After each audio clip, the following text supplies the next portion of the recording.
Hi, folks. Let me bring my friends on real quick. Gregory. Hi, Greg. Joe Guarino. Hello, everybody. Pal Sal. Hey, My pal Sal. My pal Sal. Can you hear me, Greg? I think Greg don't hear us.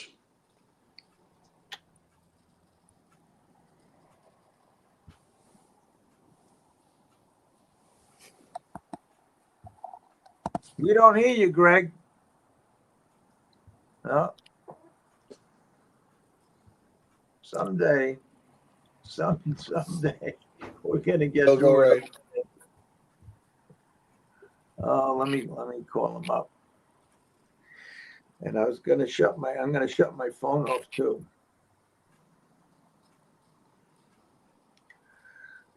Okay.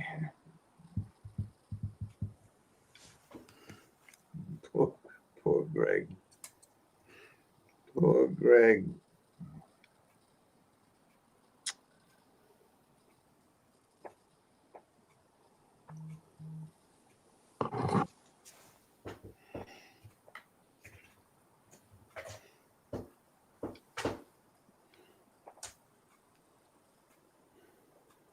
Hang on there, folks. We'll straighten this out in a minute. No sound, huh? Oh, there you got it There now. you go. No Okay. sound. Can you hear us? You got him on the phone, Larry? I just hung up when I heard his voice. I know. Anyway, while I'm getting them again, the patent is in. Everything is done. Everything is good. In about a week and a half, I'll have the exact everything that I need, and I'm not sure what the next step is. The next step might be to talk to Sal. Can't hear.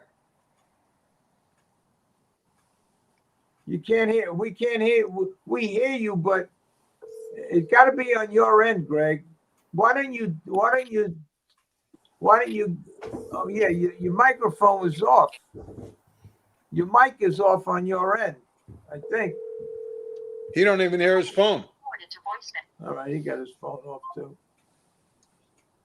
Shit. Your phone. His phone is.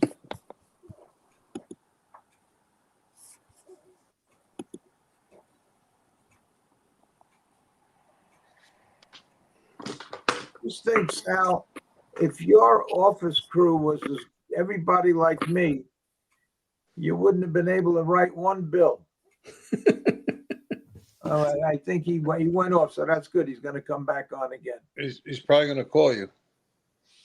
Don't you think that's a good idea? After I get everything done, before I go to Michigan, and maybe we should talk to Sal and ask. Can you hear me now? Yeah, we hear you. Yeah. Can you hear us? Yeah, I couldn't hear you before. Yeah. Your phone was probably muted. So No. It's on my laptop. Oh. I'm ready All to right. go. Okay, we're good now. we're all set. We're live, so that we're in good shape. As soon I'll be looking for Billy. So as soon as Billy shows up, Well, yeah. we'll put him on. If he does, maybe something happened. I don't know. That's why I wasn't going to say anything. But anyway, let's get started. Good evening, everybody. Glad to have you back. Hope we get some good questions like we've been getting. Tonight, you have Larry Rolla back, Joe Guarino back. I'm back, Greg Peck. Special guest today is Sal DiMario.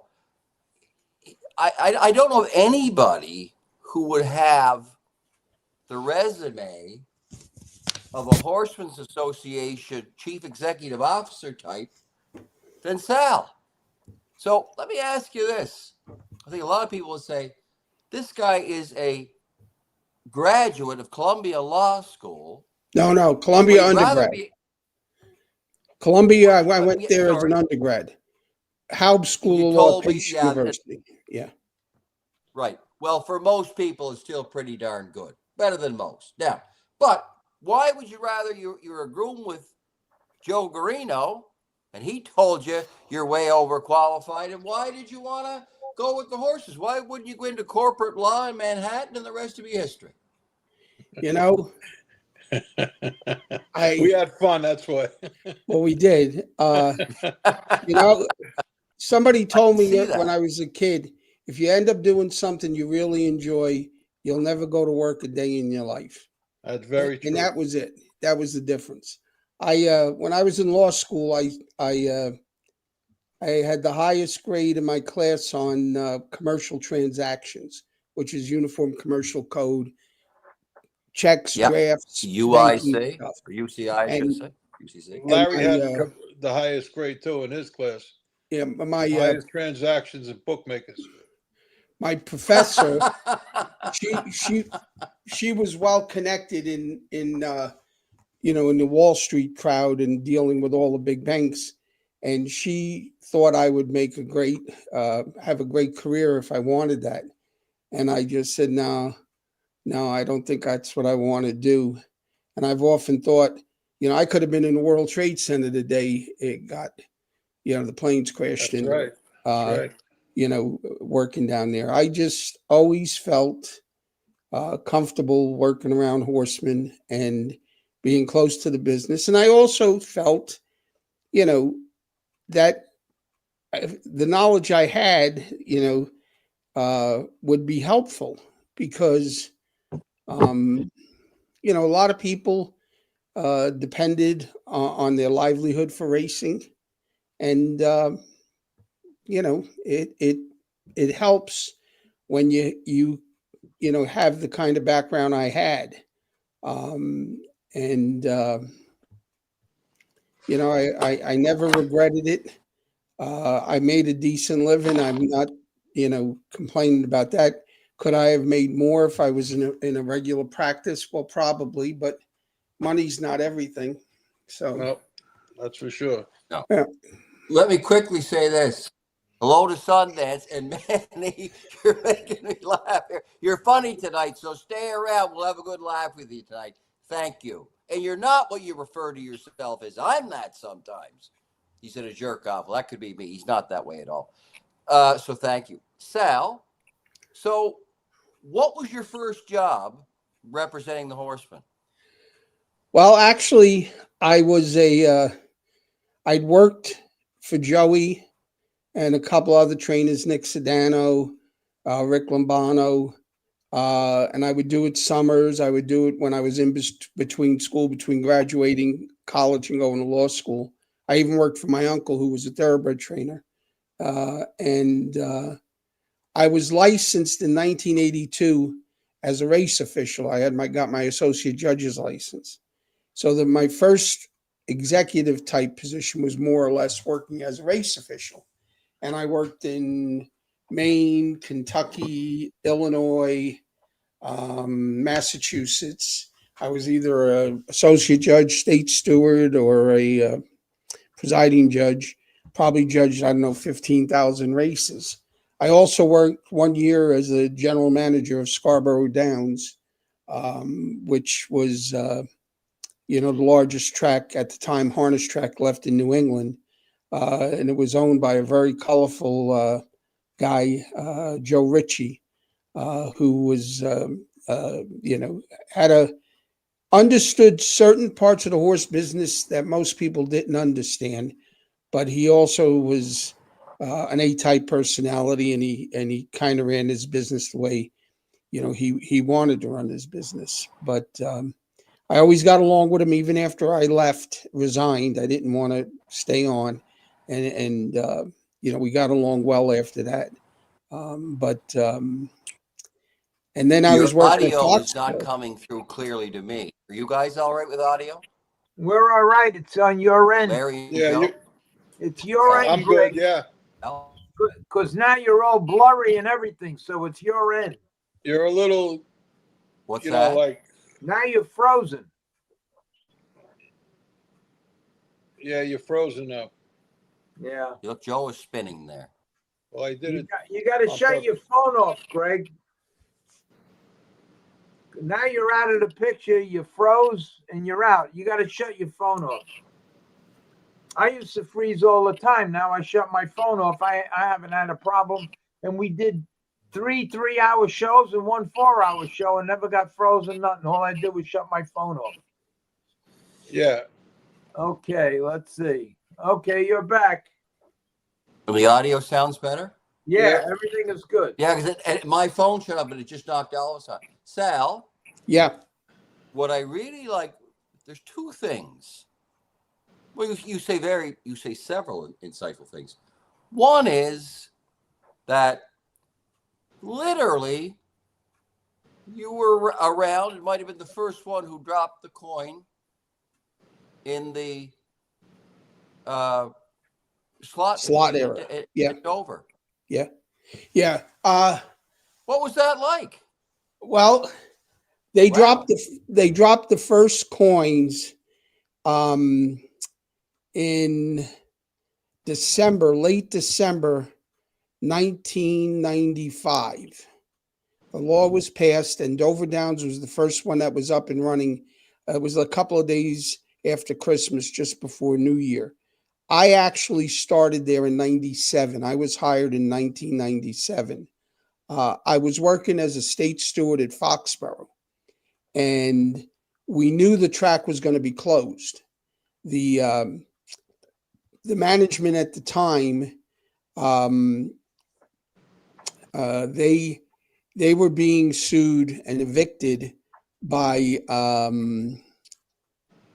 Bob Kraft, the owner of the Patriots. From Foxborough. Foxborough, yeah, because Patriots, yeah.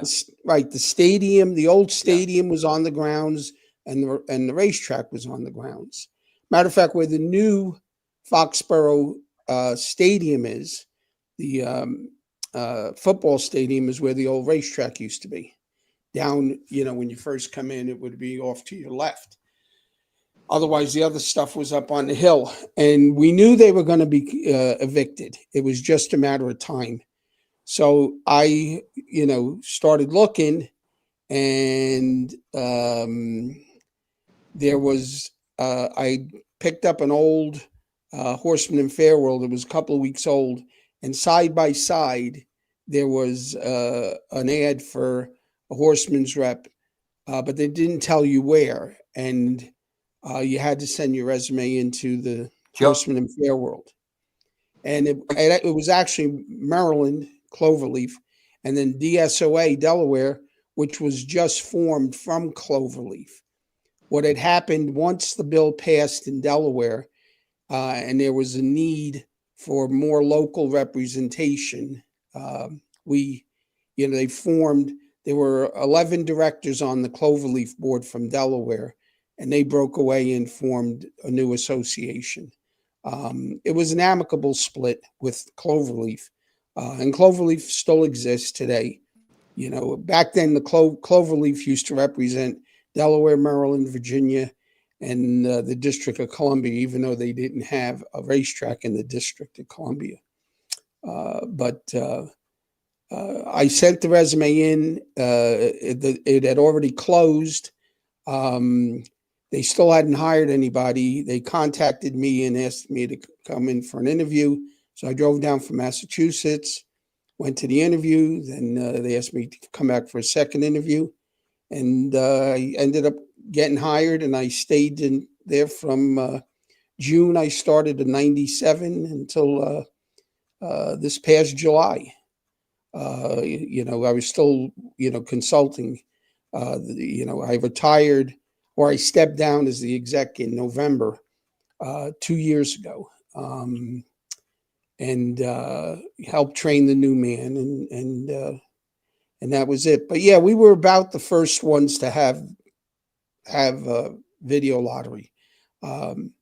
We had it, Rhode Island had it, and I believe Iowa did also. And they all kind of came on about the same time. Rhode Island wasn't doing that well with it because at the time they were, like at Lincoln Downs, they had a couple of machines here, a couple of machines there. They finally brought some casino people in, and they started to build it more like a casino, with large banks of machines, and it really took off. And Iowa, obviously, they had it at Prairie Meadows, and the thoroughbreds raced at Prairie Meadows and the standardbreds both. So they both shared in the revenue. The thoroughbreds are still there. The standardbreds took their revenue and still get it, and they race a fair circuit at all the different fairs in Iowa. They race for good money. So it's more like, a traveling meet, they don't stay in one place very long. We were the first, basically, we were one of the first, or at least the first on the East Coast, that had harness racing. And we ended up we were racing 6 days a week at Dover, 5 days at Harrington, 15 races a day at Dover. We were paying over $1 million a week. And, they were people trying to come in from all over, and you had the local horsemen who were buying horses. It was amazing. Yeah, I can remember going there. Like it was, and it was, the weather seemed to be better there too. Like you'd go down on a the January winters. night, it would be like a spring night. Yeah, But the winters are milder. You don't get a ton of snow. The winters tend to be a little milder in Delaware. But they were tough on the outsiders. And I know in my case, I took a horse down there called Fly Like an Eagle, who we just bought from Joe Spoto from Trenton. And anyway, and I told him, I was going to bring him once, and then, he had a series at the Meadowlands, several series. So he went down, he set a season's record. And I'll tell you what, when I went to go back there, I've got 8-hole, no class. Don would be telling me, don't worry, because Don was very nice. The race secretary, don't worry, Greg, we'll get you in next week. I don't think I ever did get back. Yeah, no, I get back in play with a full deck because Eddie Davis drove him twice and he finished second. But they were very protectionist in the early days, and I guess they had to be. And that was good. That was good because New York didn't do that. You had to be, like you said. Unfortunately, the whole that was what justified the whole thing, is that you go there, you live there, you buy your goods and services, you educate your children there. That's why the legislation. So I got it. I had no problem with it. No. Yeah, and that's exactly what it was. Yeah. Delaware, the General Assembly, the members of the General Assembly that passed the bill, and there was one legislator, Bill Oberle, who was 34 years in the House, who was the father of this, of the agrarian model. And Billy, was the one who tied racing to slot machines, and it worked out well. But yeah, we had 90 races a week, 15 races a night, 6 days a week. And as I said, we were paying a little over $1 million a week. And people used to say, why do you race so much? Race less. And that wasn't the purpose of the bill. The purpose of the bill was to rebuild an industry in Delaware that to this day is still doing well. They race for somewhere in $32-33 million a season. Just in overnights. So what was it in the heyday when you started and shortly after? Oh, before slots? Well, no, I know what they were before the slots. When you first got the slots and the subsequent first few years, if they're going, what'd you say, 30 million a year now? Yeah, well, a little over 30. It's probably 32. What was it back at its highest? Probably close to 40 million. That's all. I thought you were going to say 100. No, probably close to 40 million. Because what's interesting, Pennsylvania, some of the people were saying about the sale that they're down, huh? And so they thought maybe the people weren't buying the Pennsylvania breds as well. But I don't know if that's true or not. Anyway, we have the Magic Man. O'Donnell made it, Larry. Billy? Billy, what happened? You had a bad foot. Now you got a bad hand. What's this? No, his volume. Can't hear you. Sorry. There you go. There you go. Start over. No, it's muted. He's got his thing muted. There we go. There we go. There you go. I was sitting on the tailgate of the truck. I unhooked the trailer and went to slide myself down. I was protecting my bad foot. My other foot gave out and I landed face first. I got a black eye. Oh my God. Tore my hand all up, and I think I pulled some ligaments in my foot again. But anyway, here I am sitting on my Dr. Hose again. Billy, but, I'm doing good, thanks.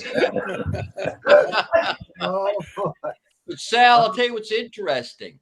And Billy entered right at the right time. We were talking about how Sal, first one put the coin in the slots, and when Delaware got the slots.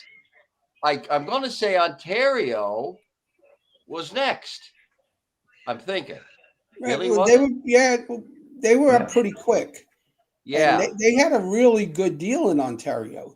It was 10%, I think. Horseman got 10%. The tracks got 10%, and then some of the fees for running it. But that changed when was it the Liberals that changed it? One of the government changed, and that changed it, which is a shame because it's hard. It's hard, and when you don't have the growth in revenue, it makes it hard to keep people interested and buying horses, and the expense. And that could have been part of the issue with Harrisburg too, with the exchange. What's the exchange about? 41 cents now, $1.41 to $1.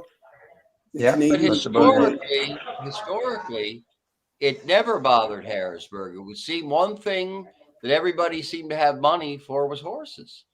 Would you say the Ontario buyers were down this year, Billy? At Harrisburg? Oh yeah, a lot. Yeah, I would down. They bought higher priced ones. I mean, the same group like Jack Darling and Brad Grant, Determination, are big buyers. They were still buying, but the sale overall up until yesterday was only down. Now it's picked up 2.6%, which was good. Yeah. But today, if you look, did anybody watch the broodmare sale? That was insane. Some of the results. Wasn't that insane, Sal? I mean, $1 million, $1.1 million. I mean, it was wild. But they had Jewel Siegel dispersal, and then they had the Libfield Marvin Katz dispersal too. So, but it's absolutely insane. Well, you can't buy that blood anywhere other way. I mean, some of those mares are proven mares. Yeah. But Billy, what's interesting though, and you can tell us this, for our American, for our non-native Canadian-born friends here, Ontario, it might not be as good, but it's pretty good compared to what it could be, right? Now. Absolutely. Yeah. Now it's a straight subsidy. Now it was 100. We were getting 354 million a year, is what we were getting, from the slot program. Now we're getting around 116 million a year and that's for both breeds now. Both breeds, 3 breeds, right? The quarter horse is relatively small, but the 100 went from 175 for us basically.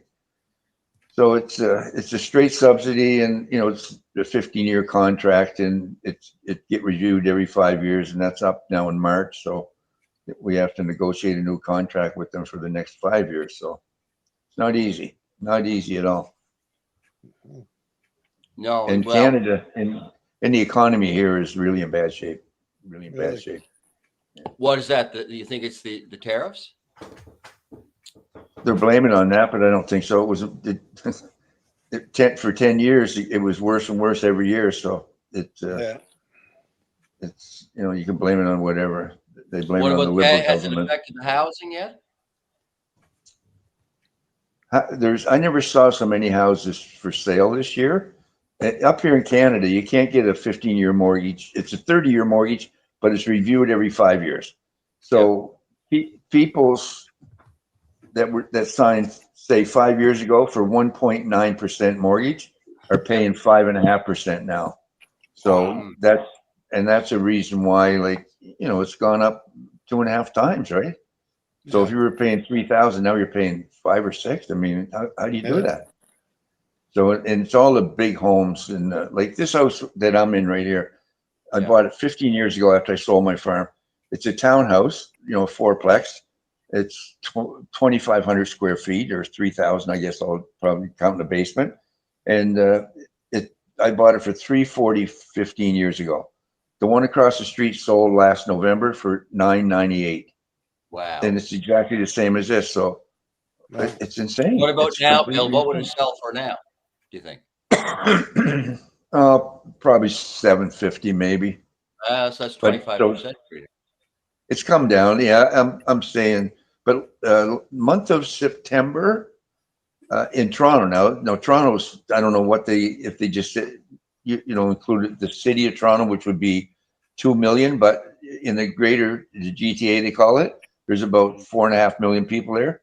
They only closed on 7 houses the month of September. Wow. So it's in bad shape here, really. I mean, they downplay it, and it's all Trump's fault all the time, but he's not that powerful. No. But anyway, it's not good. What was interesting, though, was I was going to say, you were there in the early days, and I can remember in 2009 when I had Muscle Hill, I was at Woodbine, and Mr. O'Donnell, my friend and family friend for a couple generations, 3 generations here, was, getting signatures to start this association. I said, well, what the heck is this?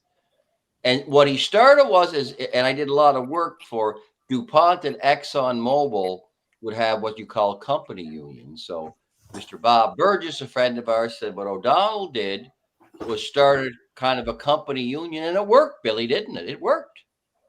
Because it wasn't going to work. Well, to go back to how it started, we didn't just, step off the truck and say we're going to do that. OHA, who was the Ontario Harness Horse Association, they were in contract with Wake for many, many years, for 35 years. And there was a big dispute, and the OHA people sent letters around to all the MPPs, which are member of parliaments in the province. There's 108 of them. How bad Woodbine was treating them, blah, blah, and all that kind of stuff. And Wilmot, he said he got 9. He was the head of WEG at the time. He got 9 calls before 8 o'clock the next morning, wanting to know what was going on. So he just severed ties with OHA. And you had to sign a waiver to race here and all that kind of stuff. But the big thing was the benefits. We get 1.5% of the total purses paid.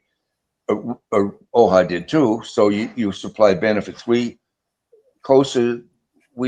we do with the grooms, we pay for their benefits. It's not like in the States. It's extra benefits. The prescriptions and we got people with Parkinson's disease and stuff like that, and it's free for the grooms. And the trainers pay, if it's a family, around $200 a month, and we subsidize, or COSA does, about 45% of that. So that's basically what it was all about. That they were nobody had any money to pay their benefits and stuff, right? So.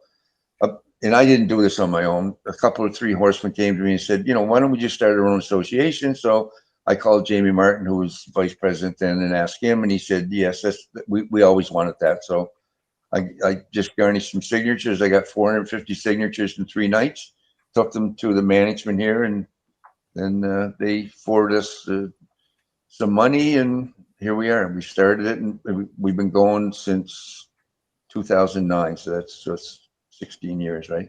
Pretty good, huh? You're the Jimmy Hoffa of Canada. Yeah. I hope I don't end up the same way. Yeah, you better watch the movie. And you are an Irishman, so you can watch the movie. The Irishman. Yeah, I've seen it. Yeah. Sal, let me. Sal had a great line when he was last on. I said I gotta mine that a little bit, as my brother-in-law would say. You said people were saying how Yonkers was bad that they didn't apply for a full-scale casino, but you see it as a trend that's not going to stop. Yeah. less or no new bricks and mortar, a lot more internet, huh? Well, if you study the gambling industry in this country, it runs in 30-year cycles. In the mid 30s, 1933, 34, 35, there was an engineer at Johns Hopkins by the name of Harry Strauss, and he invented the totalizator machine. Oh. And he sort of copied the tab, which is the Australian model, but he improved on it, was able to get it patented, and started Amtote. And they were a division of General Instruments. And states wanted parimutuel wagering because with the tote, they were able to tax it. So parimutuel, I believe, comes from a French term. The racetrack just handles the wagers, doesn't care who wins or loses. But there was a rake, for lack of a better term, a hold, and that money a piece would go to horsemen, a piece would go to the racetrack, and a piece would go to the state. So all of a sudden, in the mid 30s, especially during the Depression when money was tight, a lot of states could use that revenue. And all of a sudden, they were building racetracks. Massachusetts was one of the first with Suffolk Downs. New York built racetracks. Delaware built racetracks. Illinois. And they did it because, it generated revenue. So roughly 80% of them, well, back then you didn't have exotic wagers, but let's say 17% of the money, 16% was retained. Well, if the tracks or if the state got 3 or 4%, 3 or 4% of what they were handling back then was a lot of money. And that went on for about 30 years. And in the mid 60s, you saw the introduction of lotteries. And the first big lottery was in New Hampshire. And, that you might maybe even up there at that time, but I don't know, it was maybe just before your days up in New England, but they had the New Hampshire sweepstakes. Yeah, exactly. And that was the lottery was tied to a horse race. And so then you started to see every state try and get lotteries. And lotteries have just continued to grow. So in the mid 30s, you had parimutuel. In the mid 60s, you had lotteries. By the mid 90s, you had the introduction of the slot machine and the casinos, at least the way we know them today. So it's been 30 years since we've had slots. Wow, already. So what's the next thing going to be? It seems to run in 30-year cycles, maybe even a little less. Maybe it's compressed a little more these days because of the technology. But the next step, I think, is the combination of sports wagering, which doesn't have the same revenue, but it can lead to other things. Now you're seeing these, what do they call them? Prediction markets or something where you could bet. And it's not really regulated like a state regulates sports wagering. It's regulated by the federal government. They have an agency that oversees, that. And it can be done in all 50 states. So you got these prediction markets. And then you also see the explosion of online gaming.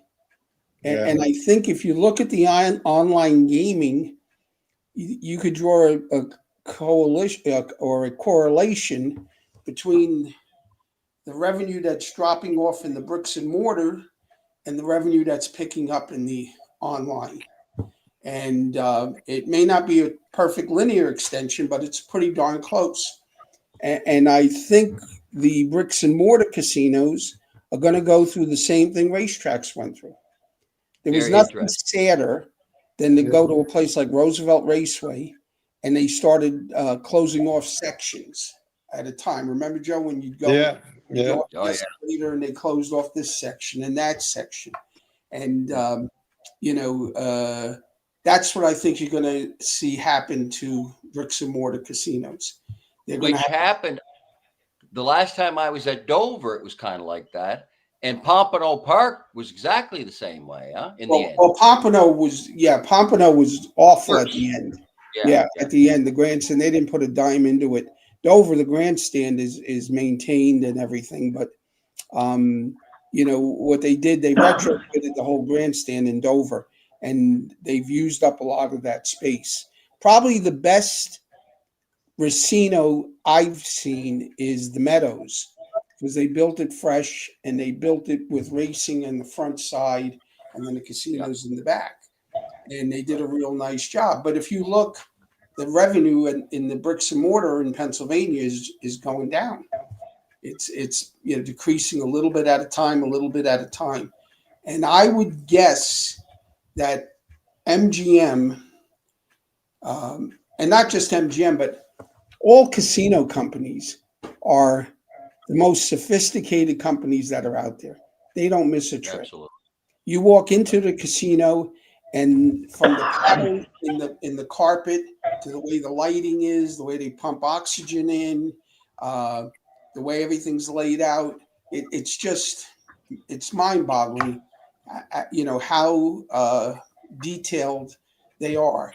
And I would guess that if you're sitting at MGM Yonkers and you're thinking, well, we want to open a casino, what happens if the Meadowlands gets a casino across the river? That's going to impact them.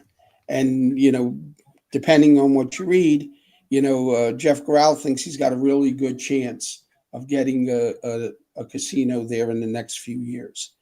And they're also thinking, okay, then there's going to be another casino out at Aqueduct, full-fledged casino.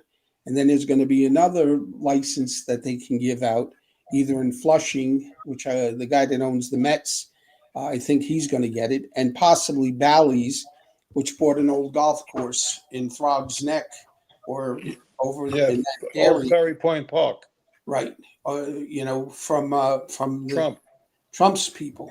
Yeah. So they're thinking, and to see the problem too is in a state like New York, which is a liberal state, and they can never have enough money. We're communist as of yesterday.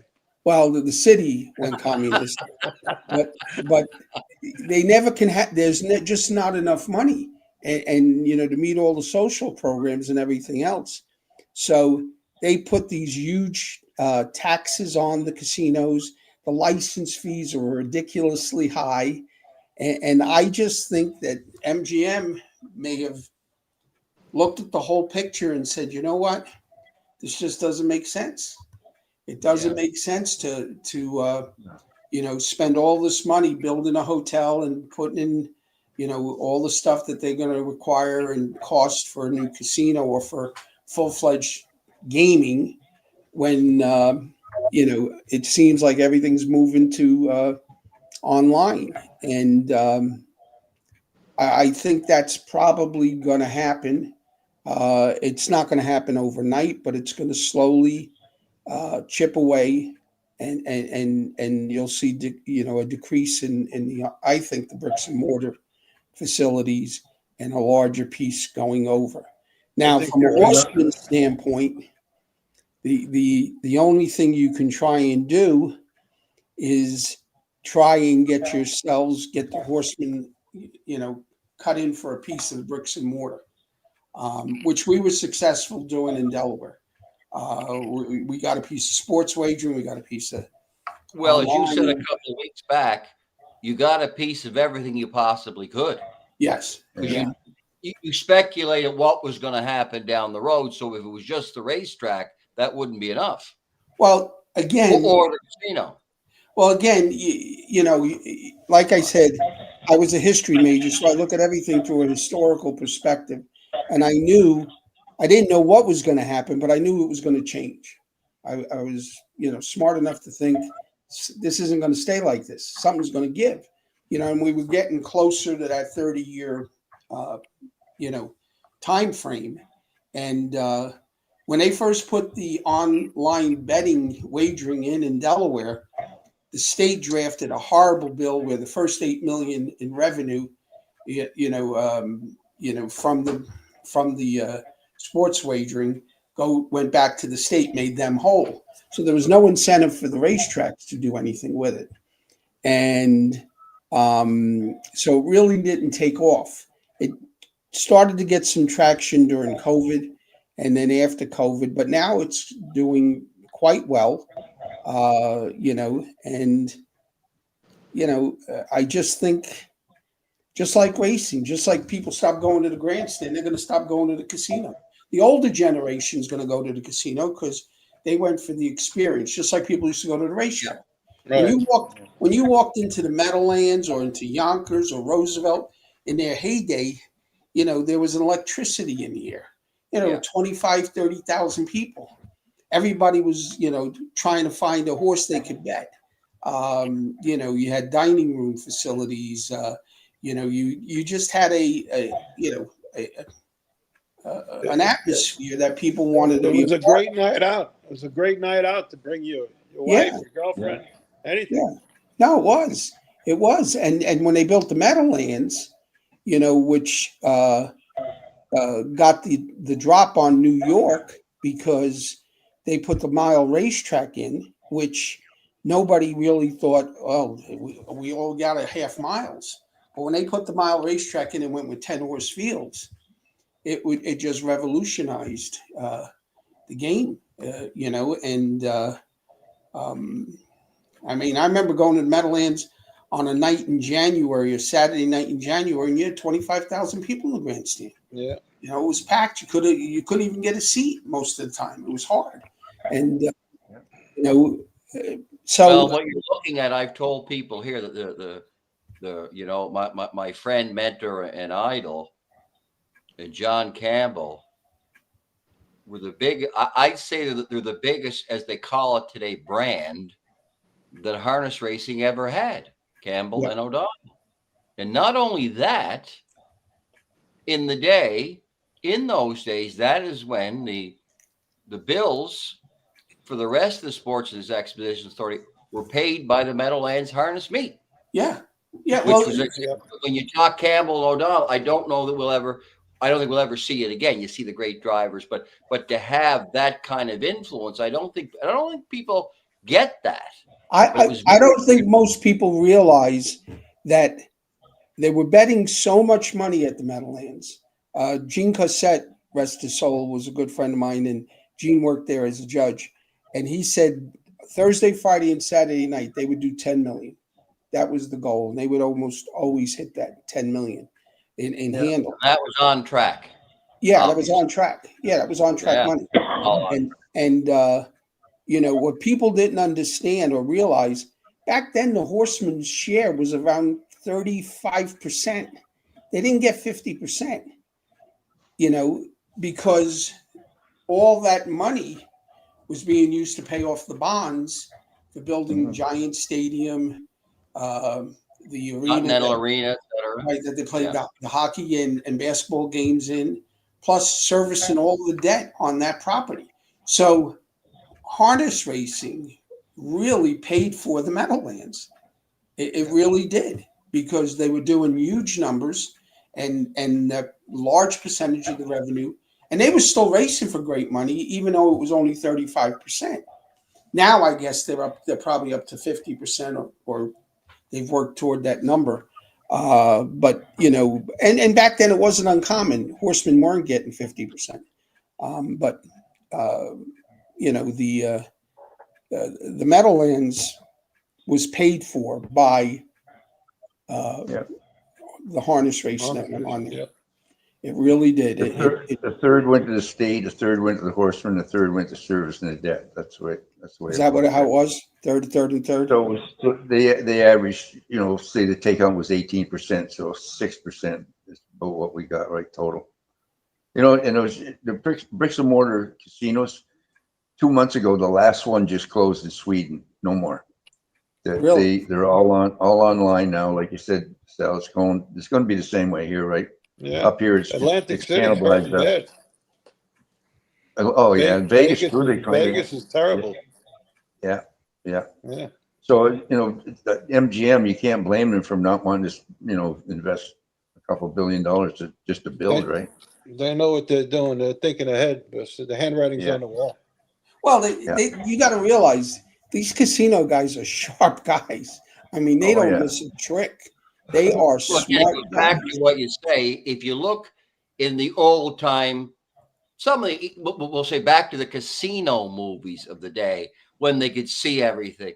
The technology is 10 or 20 times what it would be then, even. Yes. You know, Yes. how so they know every little habit in the place of what people have. Just got to answer a couple of questions here because we try and do that. Manny asked about the $1 million mares. What they were dispersed by Katz and Libfeld, and they were both daughters, funny, of Creamy Mimi, who won the Hamiltonian. That was back in the late millennium, would have been a little bit before Muscle Hill, or a little after. I forget. The irony is, yeah, they were both daughters of Creamy Mimi, but they were sold by Katz and Libfeld. So, one would have bought the other one out. And here's the other ironic. I had the first full colt out of Creamy Mimi, and he wasn't any good. He was a Muscles Yankee. But that family, historically has been pretty much a Philly family. Somebody else should said something here too. It might have been David about the interest rates. Yeah, that the historically, around 5% is about normal. And I can remember when I bought my first house in the early 90s, anything less than 10% was. I remember I got mine for 9. It was considered pretty good, really. Yeah. Yeah, like wasn't it? They said anything less than 10%. I had a horse issue from a friend of mine, Ian Curra, asks me that I said, so I'll ask Billy, I know the answers, about Annihilator. What do you remember about how because I can remember, the Jeff Mallett and the Broadway Express and Annihilator. What was the real story? Was he not as good? What happened? At the Breeders' Crown, you mean? Yeah, people still want to know It- that after all these years. He hadn't raced in 3 weeks, and he had a tough year. He raced all his races at the Meadowlands all year, and just he got beat. That's all. Better horse beat him. The next year that better horse couldn't beat Persian Square, but that particular night anything can happen, right? So, but there was no, he was as good as he was at that time. Put it that way. But no, I don't And think it wasn't anything. a rough first over or anything. And what changed is Jeff Mallett kept going, so it wasn't like you could retake the lead anyway, or you go back to the front. No. It wasn't that big race, huh? No. It was kind of like what a lot of people they think the racing is best that way, but I'm not convinced that they kind of think that the two things that the drivers should park one another. And I'm always with the no passing lane. So here's what you end up with: an awful lot. If they keep that up, if they think that there's got to be more middle half act, they're going to have a lot of tired, sore horses. if they think that that they shouldn't get a break along the way and drive dog eat dog, boy, like I can't see the horses taking it. They could take it 1 week, but not every week. They don't drive dog eat dog, but they don't give them much of a break either, man. They just go, the slowest quarter a lot of times. I in my day, I mean, Joe, you're the same way. The Lucian days, Lucian loved to go to the third quarter 100 mile an hour, right? And it worked for him. Yeah. Because he was the only guy doing it. Yeah. But now they like the third quarter, they go they start at the 5/8 pole. They start swishing them on the back, and back in the days when I was driving, horses couldn't go 3/8 of a mile wide open, but they can now. Yeah, and the speed they go, it's hard to keep up. But I'd love to have a couple horses like that back in the day, but I wouldn't have been doing that with them anyway. Maybe I did. It was so much fun then. I mean, it was just a different ball game. Oh, It was so enjoyable. Even though, but obviously, I've been about 3 years out of it. But you know what? If you have a nice horse that can pay his way, it's still going to be some fun. And you know what? It's not all drugs, because like a guy said to me, well, a good horse will beat them every time. If you get the good enough horse, it's hard to get, but it's still, it was still fun. Certainly you wouldn't imagine the rush you Yeah, must but have gotten. the They friendship was sized different. crap. It was a close bunch knit. Everybody knew everybody by name. You knew the groom's name. You knew everybody knew everybody. You know, Yeah. it was Yeah. fun. You know, Yeah. we play softball in the afternoon. They play cards. They play pool. Go to lunch. Go to Gamar afterwards.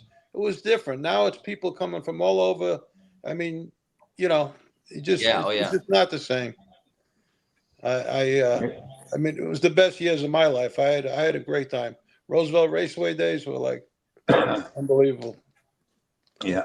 Yeah. Well, it just, now there's no more, like you say, Joe. We used to all go out like the Gamma. There'd be Yeah. 30, 40 horse people there on a Friday Oh night, yeah. right? Yeah. Or a bicycle club or someplace. Yep. And now Yeah. The when they bicycle disperse, club. yeah, they're dispersed. They're gone. They're gone. They Yeah. just go home or whatever they do. Then we got Yeah. a place just across the street here called Shoeless Joe's. Now that's where all the young guys hang out now, like the drivers and the trainers and stuff. And they'll call me like on Sunday. Come on, yeah, and Guelph. I live in the south end of Guelph.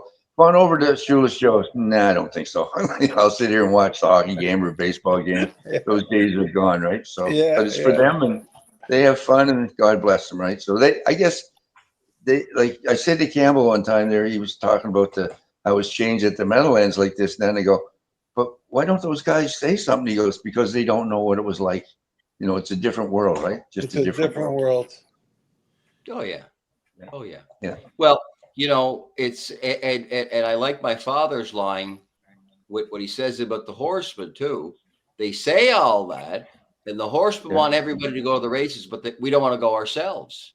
Yeah, Very exactly. true, huh? Yeah. Very true. But we're looking for everybody else to go. So I just don't see it happening. And Sal, wouldn't you, relative to, what the reality could be, if you guys had to clawed and, got everything you can in all of several jurisdictions, there would be nothing now, right? That's it. If it had to survive on its own, there would be nothing. That's true, but it's mind-boggling that horsemen today don't go to the races. Back then, if you weren't racing, you were in the grandstand. You went to the races any night you weren't in the paddock. And now, a horseman can sit at home. And I remember, we even did this in Delaware. Most horsemen have TVG, or what's the other one? They get RTN. Yeah, they get RTN. Todd Roberts' signal, and they can watch the races at home. Then, when my board approved free programs, which don't cost a lot, I said, well, I understand by giving them those free programs, they're going to hopefully bet more. But you're just giving them another reason not to want to come to the racetrack. Yeah. So, but you can get it now because of everything that's online. So most tracks offer free programs. The horsemen usually have an arrangement with the racetrack. So a guy can sit at home. He could have TRN. He could have a betting account with whoever, Naira, Churchill Downs, whoever. He can download a free program, and he's got no reason to leave home. He could stay there. A digital picture at most of them too. It's so clear. Yeah, because so most clear. of it's high def, and they've improved that. And that's what's going to happen with casinos. They're going to do the exact same thing. They're going to sit at home and, growing up in the New York metropolitan area, when Atlantic City was one of the first, was the only place other than Las Vegas to have casinos, and from New York, it was a couple hour drive, but people would still do it. They'd make that trip. But now Atlantic City's suffering, Vegas is suffering. They're down 8-9%, which might not sound like a lot, but it is. And when they put new casinos, whether it was at Yonkers or in Connecticut or whatever else, you went to the closest casino. Why drive 2.5 hours? You might still do that on an occasion, but if you want the action, you're going to go close. And that's what the reality, though, of all of this is that you know, to me, and I could be wrong, that it's more and more we're going to be an online product. I don't think, and I hope I'm wrong, you're going to get them to go there for 3 hours and wait the 20 minutes when again that they could go into Manhattan and have dinner while they did the same thing in bed and everything. You know, it's and if they're not familiar with the horses like more of us were in the day, I don't know that the kind of what Campbell said, you know, what you were saying about they don't know what it was like. And so now kind of what Jeff Corrales said to me. He says he can get them to come once and they say how good it is and they really enjoy it, but they don't come back. Mhm. So to me, you know, Sal, I should be directing this to you. Should we concede to the reality it's going to be an online product? And you know, and I've even said things like this, but they think I'm crazy. I've said this before. They should take the Meadowlands and use it for a stadium, okay? Because it's beautiful there and it's size appropriate and everything. Okay. So Monday night, you could have Pennsylvania night, let them use their condition sheet, whatever, because most of the drivers, trainers, they're all the same. Have the next night, Delaware, Maryland, New York, whatever. But I know what they'll say. I hear them say, well, the politicians wouldn't allow it. I don't believe that. It's that they couldn't get along with each other. So it's never going to happen. I think, but it's kind of a good thing. Imagine if you could give the public what they wanted, probably 5 nights a week of competitive racing at the Meadowlands that happen to have a condition sheet and horses, you know, from a different area, which they're all kind of the same thing as well. To me, that would be a start because they really don't want the other products. Not much. Well, Not if- even the Kentucky product was a great one. The Meadowlands, it still has, if there's any electricity left to it at all. And that's when I was in France. France is there with 100 and some tracks, and they were at dinner. And I thought it was funny. A couple of guys that were there with me were telling France what they should do. And I'm thinking, are you kidding me?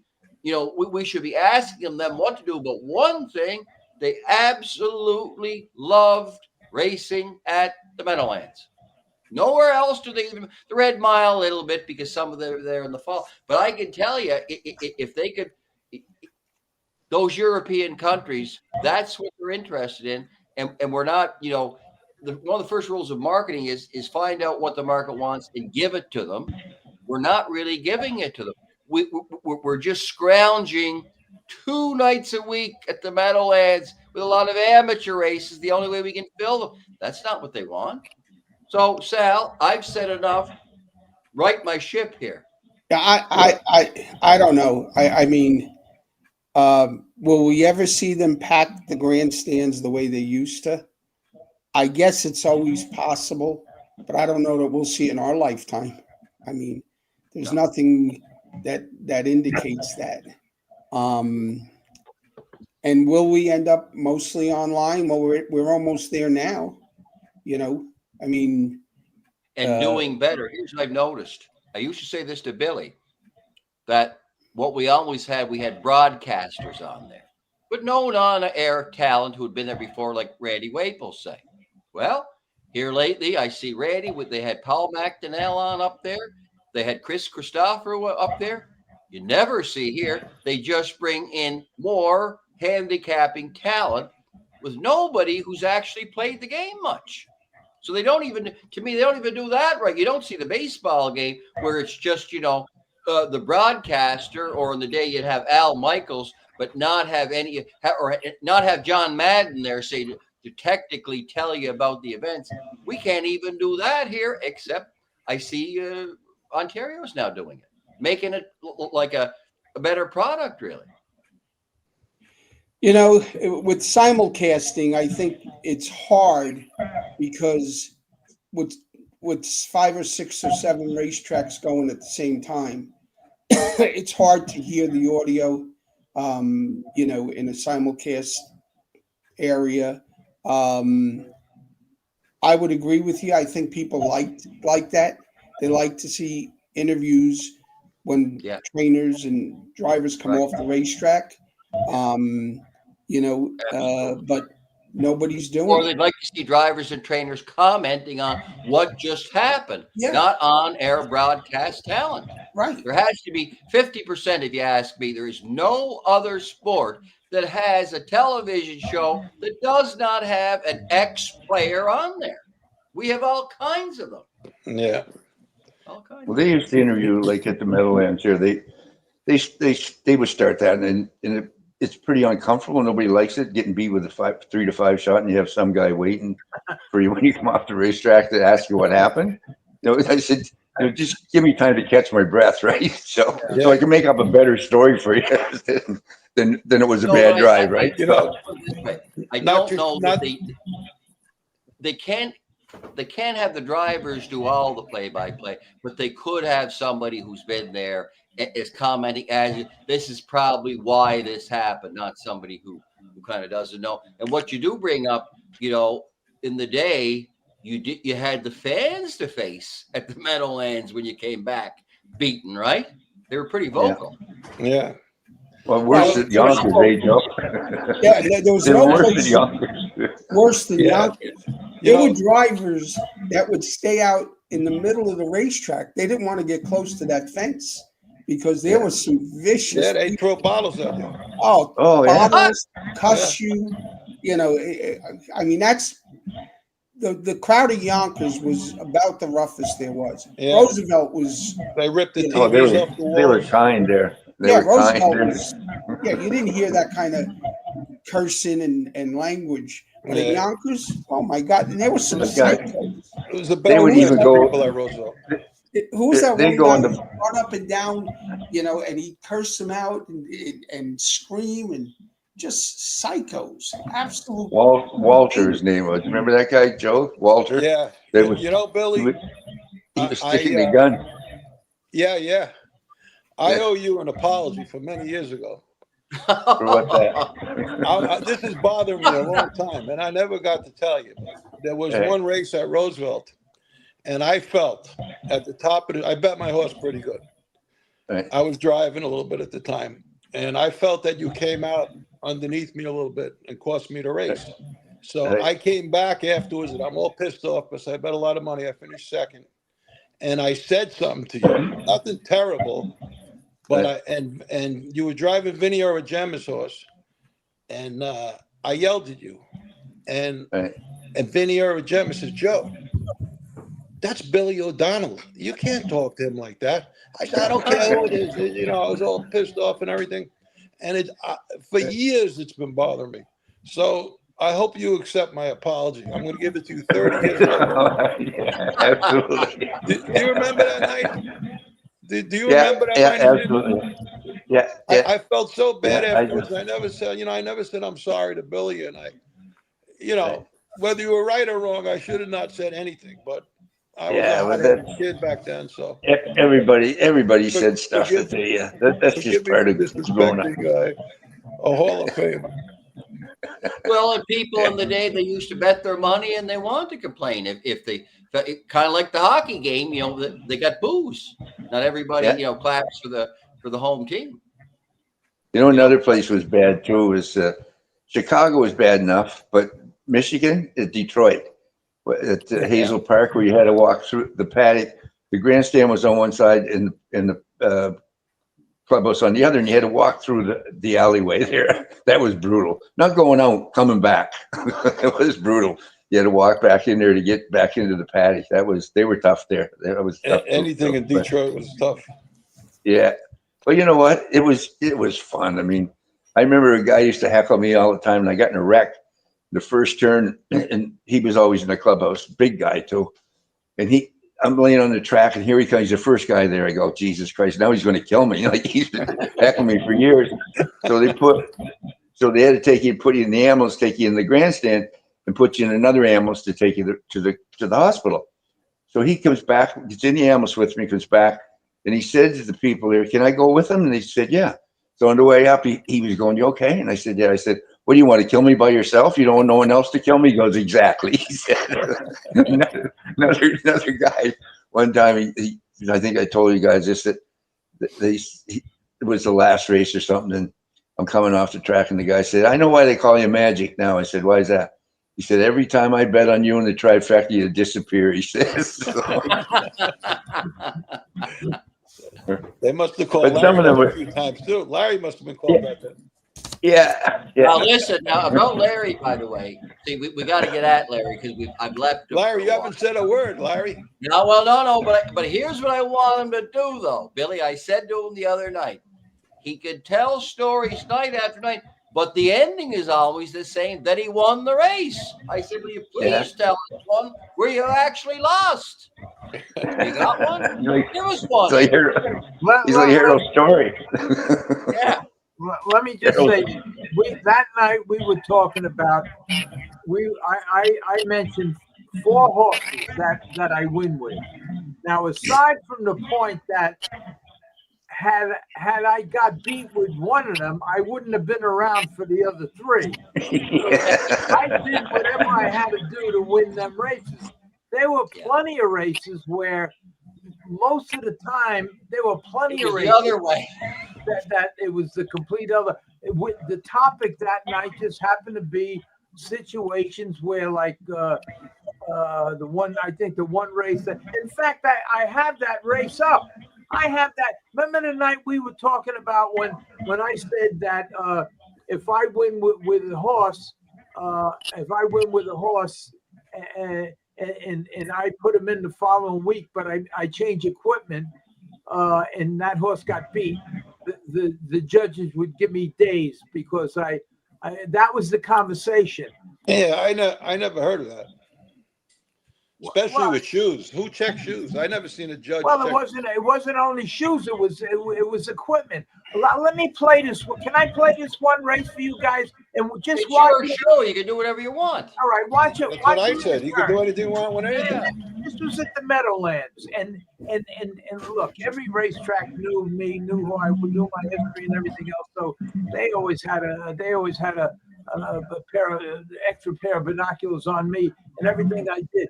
And they were always looking for an excuse. I mean, who else got barred for life 3 times and just keep coming back? So anyway, let me play this race. And after this race, the judges called me in the morning of the race, the race after this. And they, just like when they formed Harness Track Security, they followed me. They didn't follow nobody else. They followed me around day and night. It's understandable, Larry. I put a horse in the go, and who the hell? The horse is in the go. The programs are out, and I get a call from the judges the morning of the race saying, "I just want you to know if there's any piece of equipment that's changed on this horse, and you get beat." Because I had a habit of getting the favorites beat all the time for reasons that I had to do what I had to do. Yeah, Anyway, we understand. so I told him, I says, listen, this horse just about got around the turns. He hadn't raced in a year. I got him, and horses do things in races that they don't do in training, no matter how fast you go. So I said, so in the race, you know, I'm not going 15, 15, 15, 15. I'm going 13, 17, 30, you know, and they act different. Okay, I'm going to show you this race. And I says, if you're not going to let me race with the changes I made, I'm going to have to scratch him because there's no guarantee that I'm going to win. He won last week. He's up in class, but I made a bunch of changes. That horse would have never made it around a half-mile track. All right, let me show you the race and watch him around the last turn. And you tell me if this horse, if I couldn't make changes. Here it is. I'm gonna play it. Where the hell is it? Okay, here it is right here.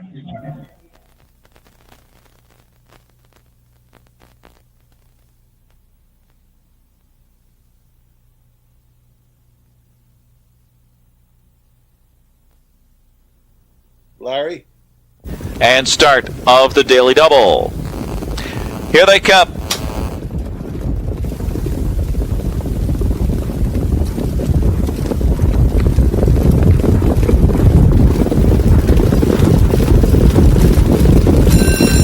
Up and trotting. Lukewarm favorite Saintly Image. That lone mare being hustled out of there, but it's Search Mission and Larry Rolla gunning to the front. He's a blizzard from the outside. And on the rail, our Money Burner is showing alert trot into third. Around the first turn, it's Search Mission. Larry Rolla and Search Mission. Trots on, takes the lead. Saintly Image, she settles in the second spot. A quick start there. Our Money Burner, a good start. Clear in third. Gap of 2 lengths. Whip urging for Ebba's Yankee fourth. He's a Blizzard, looks to slide in fifth. And parked out is Miracle Yankee trying to go up sixth. Then it's Streetwise Hall and Marianne's Diamond at the back. 28 4/5 for Search Mission up front here. 10-1 dictates the terms. Saintly Image, pocket ride. 2.5 lengths to Our Money Burner, third up the backside, heading towards the half. And Ebba's Yankee is an anxious fourth half in, half out there. The Catman still parked with Miracle Yankee, inching up steadily, fifth on the outside. And Platino pulls with Ebba's Yankee. That'll give the Catman cover with Miracle Yankee fifth past the half. Then it's He's a Blizzard, jammed in sixth. Up on the outside comes Marianne's Diamond, follows the flow third over, followed by Streetwise Hall. Half was 58 2/5, a 29-3 stroll in that second quarter. Larry Rolla here rating Search Mission up front, getting his own way. Search Mission, rocky gated on those turns there, gets pressure from Ebba's Yankee on the outside. Ebba's Yankee comes calling and attacks Search Mission on the outside. Here comes Ebba's Yankee with Saintly Image in the box there. Miracle Yankee trying to rally from second over. Marianne's Diamond will fan out as well. Our Money Burner on the inside looks for room. 127 3 into the stretch. It's been Search Mission from the start. Game first over. Ebba's Yankee on the outside. Room at the rail for Saintly Image. Off cover comes Miracle Yankee in heavy traffic. Our Money Burner and He's a Blizzard is blocked as well. Search Mission almost home. Wire to wire. Search Mission does it. Search Mission shocks these. All right, now how could I move him up a class and have him do that? Well, put it this way. And he never raced against me. That was it. Like Billy, not. By the way, he didn't just do it in the turns, the straightaways. Billy won with a practice filly for me one Sunday afternoon, and he said she trotted around the last turn like a crippled crab. Yours looked like a crippled crab the whole. I don't know where you'd start. You'd have to get him sound first. Well, no. Yeah, but how do you get it? Listen, as Hervé would say, only the man with the sandals and a robe could maybe fix that one. Yeah. Oh, that's why I never raced him again. That was. Here's the other thing I don't get. You've been telling us on here that you were all done in the 80s. This was only 06. It's 19 years ago. I've been under the impression 80s you were all done. Well, that's not true. This was 06. Did a good job anyway, Larry. However you did it, you did a good job. Yell them together, Larry. Well, he just sat still the whole way. He was excellent. Yeah. Well, I bet you never changed the gum from one side of your mouth to the other. You're still Make a break, yeah. And that was the end of that. That was the end of that. And the same thing with Willetstown. The following week, that day, they were the last two races I ever drove. I bought Willetstown from, I forget who it was. He hadn't raced in a year, and I had him in. I kept him experimenting with them two horses. That's why I kept them two in them hypoxic stalls that I made. And I raced both of them. Both of them win. This horse here that you just saw, I mean, he could have went 3 seconds faster if I could ever turn him loose. And you couldn't grab him too much because he hit just as much if you grabbed him. If you turn him loose, you just had to find that one key spot. And like Billy says, don't chew the gum, don't switch it around. But Willetstown, the same thing. I win with him. And the same thing. They call me up. I never heard of that. They call up. You change. He was by Angus Hall, by the way. They have no right to tell you. And the family of the leg roll, which was kind of Brittany Farms. When they bought the farm from Bill Sheehan, they bought Keystone Profile, Allegro, and Bridle Path. Number 1 was Keystone Profile, number 2 was Allegro, and number 3 was Bridle Path. So funny, he comes from that family. Ironically, we've been talking about this, or not ironically. You know what you'd be trying with that one like that today would be taking the shoes off them. The hind ones, I would, but probably what a lot of them would do today, what they do in Sweden, they put big corks on them behind and take the front ones off. That's probably what you might have tried today. I don't know Well, how. I always did what I thought was best, because if I followed the Swedes when they first got here, I'd have a bell boot on the right hind, the scalper on the left hind, one knee boot on, and one ankle boot on the opposite side. They had all these crazy riggings. I'm sure by now now they're more conventional. But back then, what was his soundness issue, Larry? There was obviously a soundness issue there that made him hit. The soundness issue appeared when he was 2, and everything now it was like me, 85 years old. The warranty ran out 5 years ago, and everything is broken and calcified and solid. And but I kept them 2 horses mainly to test the hypoxic stall that I built, and the only one in this country outside of my 2 that bought it from me and won was that Hamiltonian winner, Broad Barn. His owner. You're talking about the hyperbaric chamber. Yeah, no, not the hyperbaric. No. The hypoxic stall. It's like training it. It's like training it at 10, 12,000 feet above sea level. Oh, yeah. It's like mine that bird wing. It puts more oxygen into that blood.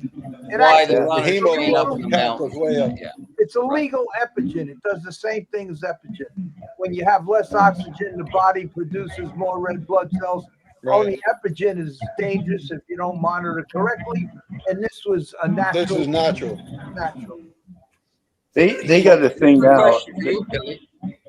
Back in the day, PM asks, this is a good one. Back in the day, did you know what Larry was trying to do? Setting up numbers during the race, and did it get you mad? Did they know that? Who you talking about? Well, PM is asking Billy, does he know in the day what you were up to? Because you've told us you've written a book about it. No. After 78, after 1978, I was even with the world. I paid back a couple of $1 million. I was even. I didn't have to do what I had to do. And like I said before on the podcast, Stanley Dancer and Charles Sosky helped me along. They gave me my first 4 or 5 horses. They got me some owners, and then I went legit. The only problem I had was that the owner that I got, Davey Handel, who was a big bettor, it was his friend Aaron Wegman, and Davey had a worse gambling habit than I did on sports, and every weekend he'd lose 200,000, 300,000, 400,000. So, and he was in charge of buying the horses for Aaron, Big Willie Farms. So he spent maybe $2 million, and I wound up with $100,000 worth of horses. I never forget the day he bought a horse. I forget the horse's name. Anyway, I thought it was a pony. I says, well, what are you doing with that thing? He says, listen, he says, tell Aaron you bought him. I bought him for $100,000, and he must have paid $5, but he said $100. And he says, tell Aaron you got to give the guy $20,000 commission. So he probably made $70,000 on that horse. I put him down as $100,000 claimer for the Meadowlands to get a stall at the Meadowlands. And Joe DeFrank calls me in, and he says, listen, I need a horse to fill this $100,000 claimer. On the application, you have this horse down. And this horse was a rat, and I says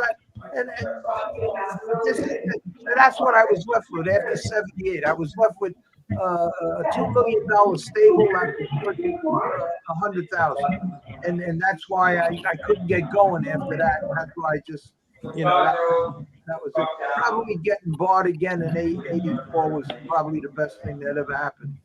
So, well, when you had you were in Monticello, Larry, and you had a lot of Katie's horses.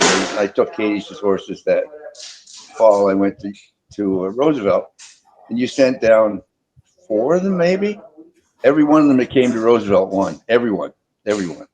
Gay Snell, he won. I mean, he went right up to. He was an A pacer. He came down to B. Yeah, I remember Gay B2, Snell. maybe. And he had a trotter too. I can't remember his name. You do, Larry. He was older.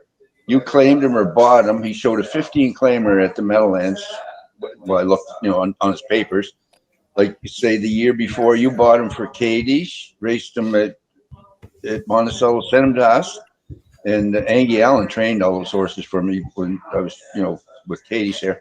And he was an open trotter that fall. That horse went from like a C1 to the open trot. So Yeah, whatever, You're talking whatever. about MMF. Yeah. I Pardon? don't remember what horse You're it was. talking about All I know is that, MMF. people No. ask me all the Is time. that the name of Larry's trotter? No. I'll think of his name. People I'll probably ask think me of 3 a.m, though, Joe. I'll call you 3 a.m. when I think of No, it. I'll be here. you'll think of it tonight. You'll think of it tonight. People ask me all the time. They ask me this. I've been in the horse business since 1959, and I've been driving since 1960. And people say, how could you be in this business that long? Even though they didn't keep records back then, but somehow they found out, and they say to me, you only won 500 races. And my answer is the truth. I won the races I had to win. Yeah, I get that. Believe me, it's in my opinion, and you got one of the top guys in the world right here with us. I don't know if he'll verify this or not, but in my opinion, if you have a guy, and I said this about 2-3 weeks ago, if you have a guy that he's the favorite in the Hamiltonian or the Meadowlands Pace going for $2 million. And okay, so you're a little nervous and everything else. You want to win the race, you want to do good. But what happens when you have a horse in a 3,000 claimer, and if you don't win that race, you're probably gonna have to be dead the next morning. You'll wake up in a wooden overcoat in Pine City. So what which one? And that was my life for 8 years. That was my life, and I did what I had to do. And thank God, none of that ever happened at the Meadowlands. It happened right after Tannenbaum threw me out of Yonkers, and I went to all the Mickey Mouse racetracks, and wound up in Lincoln Downs in 1970 or 71, whatever it was. And from 71, when I developed that habit, until then, I just. And look, when you race at these small racetracks, it's not, and half of the guys who live in the pack room, it's not too hard to say to a guy, will you take 500 to be worse than third when the horse is going to be last anyway? And before you know it, you have a crew, you have five, 6 guys, and thank God, I was able to do that. Otherwise, my addiction would have gotten me killed, and it would have. And thank God, by 1978, thanks to Belmont Park and Aqueduct Racetrack in Philadelphia, I was able to win. Don't forget, if you add it up, I paid $15,000 a week in VIG. That's 2 points on the 700,000-800,000 that I owed after I lost $1 million. So for all them years, I paid. But how did you make millions back? Because I set all them races up in I guess you never read my book. But you said after 78 you didn't do it. No, I didn't. By 78 I paid all the money back. What really happened was this. Let me tell you what really happened. Because see, you skip too much. That's why Nicholas Pileggi says this has to be a TV series. It can't be you leave too much out. Let me tell you what happened. I was paying $15,000. I owed the 2 bookmakers, Bonnie Cutler and Cabert. I owed them. I lost $1.5 million to them. That's the money I won with Fat Tony at Lincoln Downs and all over. Okay, so now I lose that money. Now I take a shot because now I'm addicted. And gambling addiction is the worst addiction. That's a mental thing. The other one's a substance abuse. If you can get out of that. All the suicides are with gamblers. So anyway, so now I'm broke, but I have to bet. So I call them both bookmakers up and I say, listen, I'm going to Florida to buy some property. I'll be gone for 2 or 3 weeks, knowing that they're going to say no problem. And that's what I did. So I went down there the first week. I lose a couple of 100,000, and they call me up. They know the hotel I'm staying at, and by the third week, I lost over 700,000. I had to come back or run away or kill myself. I came back. Bert's guy picked me up at the airport. He takes me to him. The bottom line was this. He says, just tell me why I shouldn't put you in this boat and let the cement harden and throw you the fuck overboard. And I said, I could pay. He says, you could pay? Okay. This money you owe me, we're going to make it a Shylock loan. Point. Now, I owed Bert half that money, which was 300-something thousand, and Barney Cutler, the old Myalansky mobster, I owed the other part to. So every week that comes to about $15,000. I had to come up with $15,000 every week in FIG, and I still owed each of them almost $400,000. So I paid and I paid and I paid. Right around 1977, something like that, things were starting to get really, really, really tough for me. And I went to him and I said, listen, I says, can we stop the VIG? I already paid you 3 times what I owed you in VIG. So anyway, we made a deal. But what happened was Barney Cutler, the other bookmaker that I owed, he lived in a place in Monticello. This girl that was not my partner, but just like an associate, she ran all my check. I had a 3-state kite going. I had everything going. She was the one that ran that whole thing. And she lived in the same complex as he did, and she got to the point where they were like, she was his caretaker. Anyway, in '78, he got very, very sick. He was in his 80s. He got very, very sick, and I went up to the house. Gina called me up. I went up to the house and I says, Barney, we gotta take you to the hospital. I ain't going to no hospital. I ain't going to no old Jewish guy, tough. So he says, anyway, I leave, and Gina used to be with him all the time. She made the payments to me, and he was the guy that for years tried to get me to stop betting.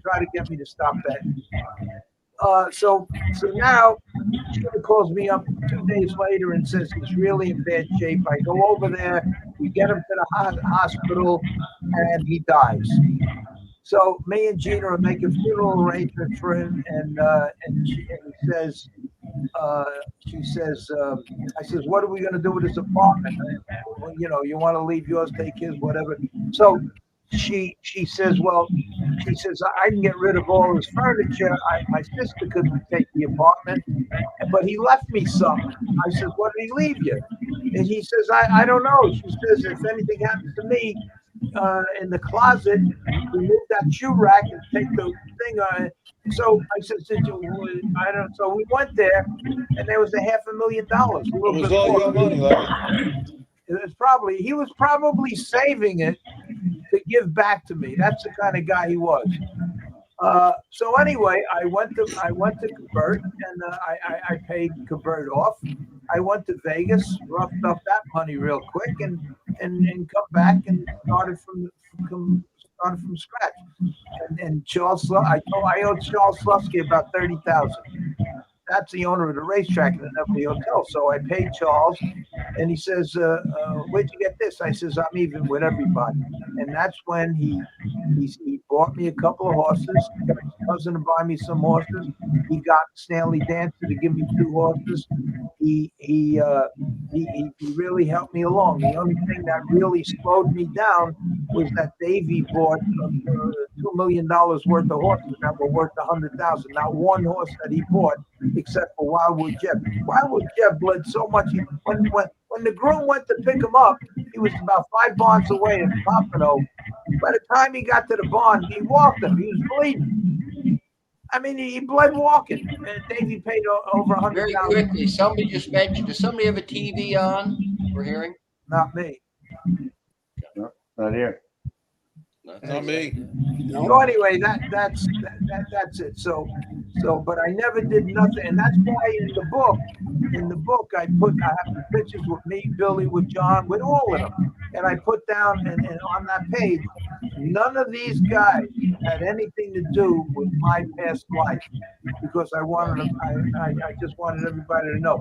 And that's the reason I put it in the book. So I didn't want people asking me, you ever do anything with O'Donnell? You ever do anything with Campbell? You ever do? I don't get them questions because of what I put in the book. Billy PM says the trotter's name was Viking Dart. Is that Yep, right? that was him. Remember him, Larry? Yeah. Viking Dart. Yeah, that was him. That was Joe Ferraldo come to me one day. I bought Viking Dart, and he had a problem or two. I don't know what it was, but anyway, I got him straightened out. And Charles Slutsky had a license, so they had the fairs or whatever they had at Goshen. So I put Charles wanted to drive him. He says, "Is he safe?" I says, "Yeah, he won't make a break. Just don't fall off." So the last minute, he calls me up and he says, I won't be able to make it. I have a meeting. I forgot. So Joe Ferraldo, the one who's in charge of the USDA now, he comes to the barn. He says, who's going to drive this horse? I says, Charles took himself off. So I let Joe drive, and Joe won the race with him. And every day on my birthday, every year on my birthday, he calls me up and he says, "Thank you for Viking Dart." So that was I remember Viking Dart. Yeah, that was him. Did I do enough talking now, Joe? Well, Yeah, all I know it's is this, Larry. For when I never met you till 80, I guess it was probably in person, but I knew about you from 1970. you were a legend, and I don't think you ever were. I don't think you were ever in New England, but you were a legend, even as far east as you could get. Well, it wasn't by choice. I mean, no, I don't know, but it was never a bad legend. It was just, it was just you were folklore.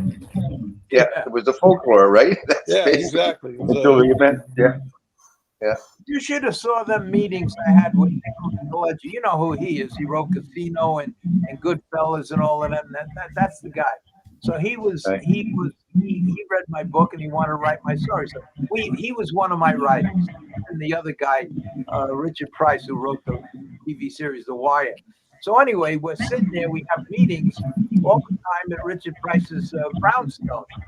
And they asked me questions, and they said, well, that's not in the book, and that's not in the book, and that's not in the book. And that's when they decided that it got to be a TV series. And then when I get into other stuff like the church that I rebuilt in Monticello, me and Susky put up the money, and the 100-something cancer kids I sent down to get cured from cancer, all during the 70s and I was telling them these stories because, when you ask me a question, it goes into stories. And they says, this is like this is what they said. This is like a Robin Hood type thing. You had to pay out all this money. I needed like $20,000 a week just to survive because I had the cure for cancer with Dr. Burke, and I was sending the kids down there. That was $12,000 a kid. And then the church, and then other people and that was it. And so again, wait, whoa! How did you go from millions in debt to now you can buy this for the church, that for the church? Where'd you make all the money? Fixing races. No, but I thought that was over by then. No. That's over. This was 1971. That was all at the time, in other words. From 70 to 78. That's when all of this happened. I fixed and look, I'm telling you what was in the newspaper. Somebody said, Larry, your might be a little high from when you showed the race. Say that again. Somebody said that your volume might be a little bit high from where you had the race, and that's maybe what's creating the funny audio sound. If you turn that down a bit. No, that audio sound is not coming from me. One of you guys have something on or something, or it's the phone or something, but it's not me. My phone is off. It's not me. This happens remember when Freddie Hudson is on, and every once in a while that happens. So that happens. It's stopped now. listen, let me just say this and you'll understand. It 'Cause stopped, people- whatever it was. Yeah. People are You know, saying, I just went mute at mine, Joe. Maybe it was me. So Oh, there's nothing all right. on here. Well, all right, so let me just say oh, this. you had your TV on What too? it is. You watching it on TV while we're on? No, not me. No, it's on, but there's no volume. I got no Okay. volume. No.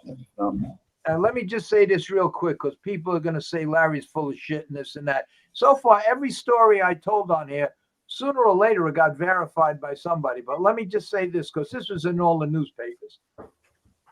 What I did, in fact, you know how I verified this story, aside from it being in the papers?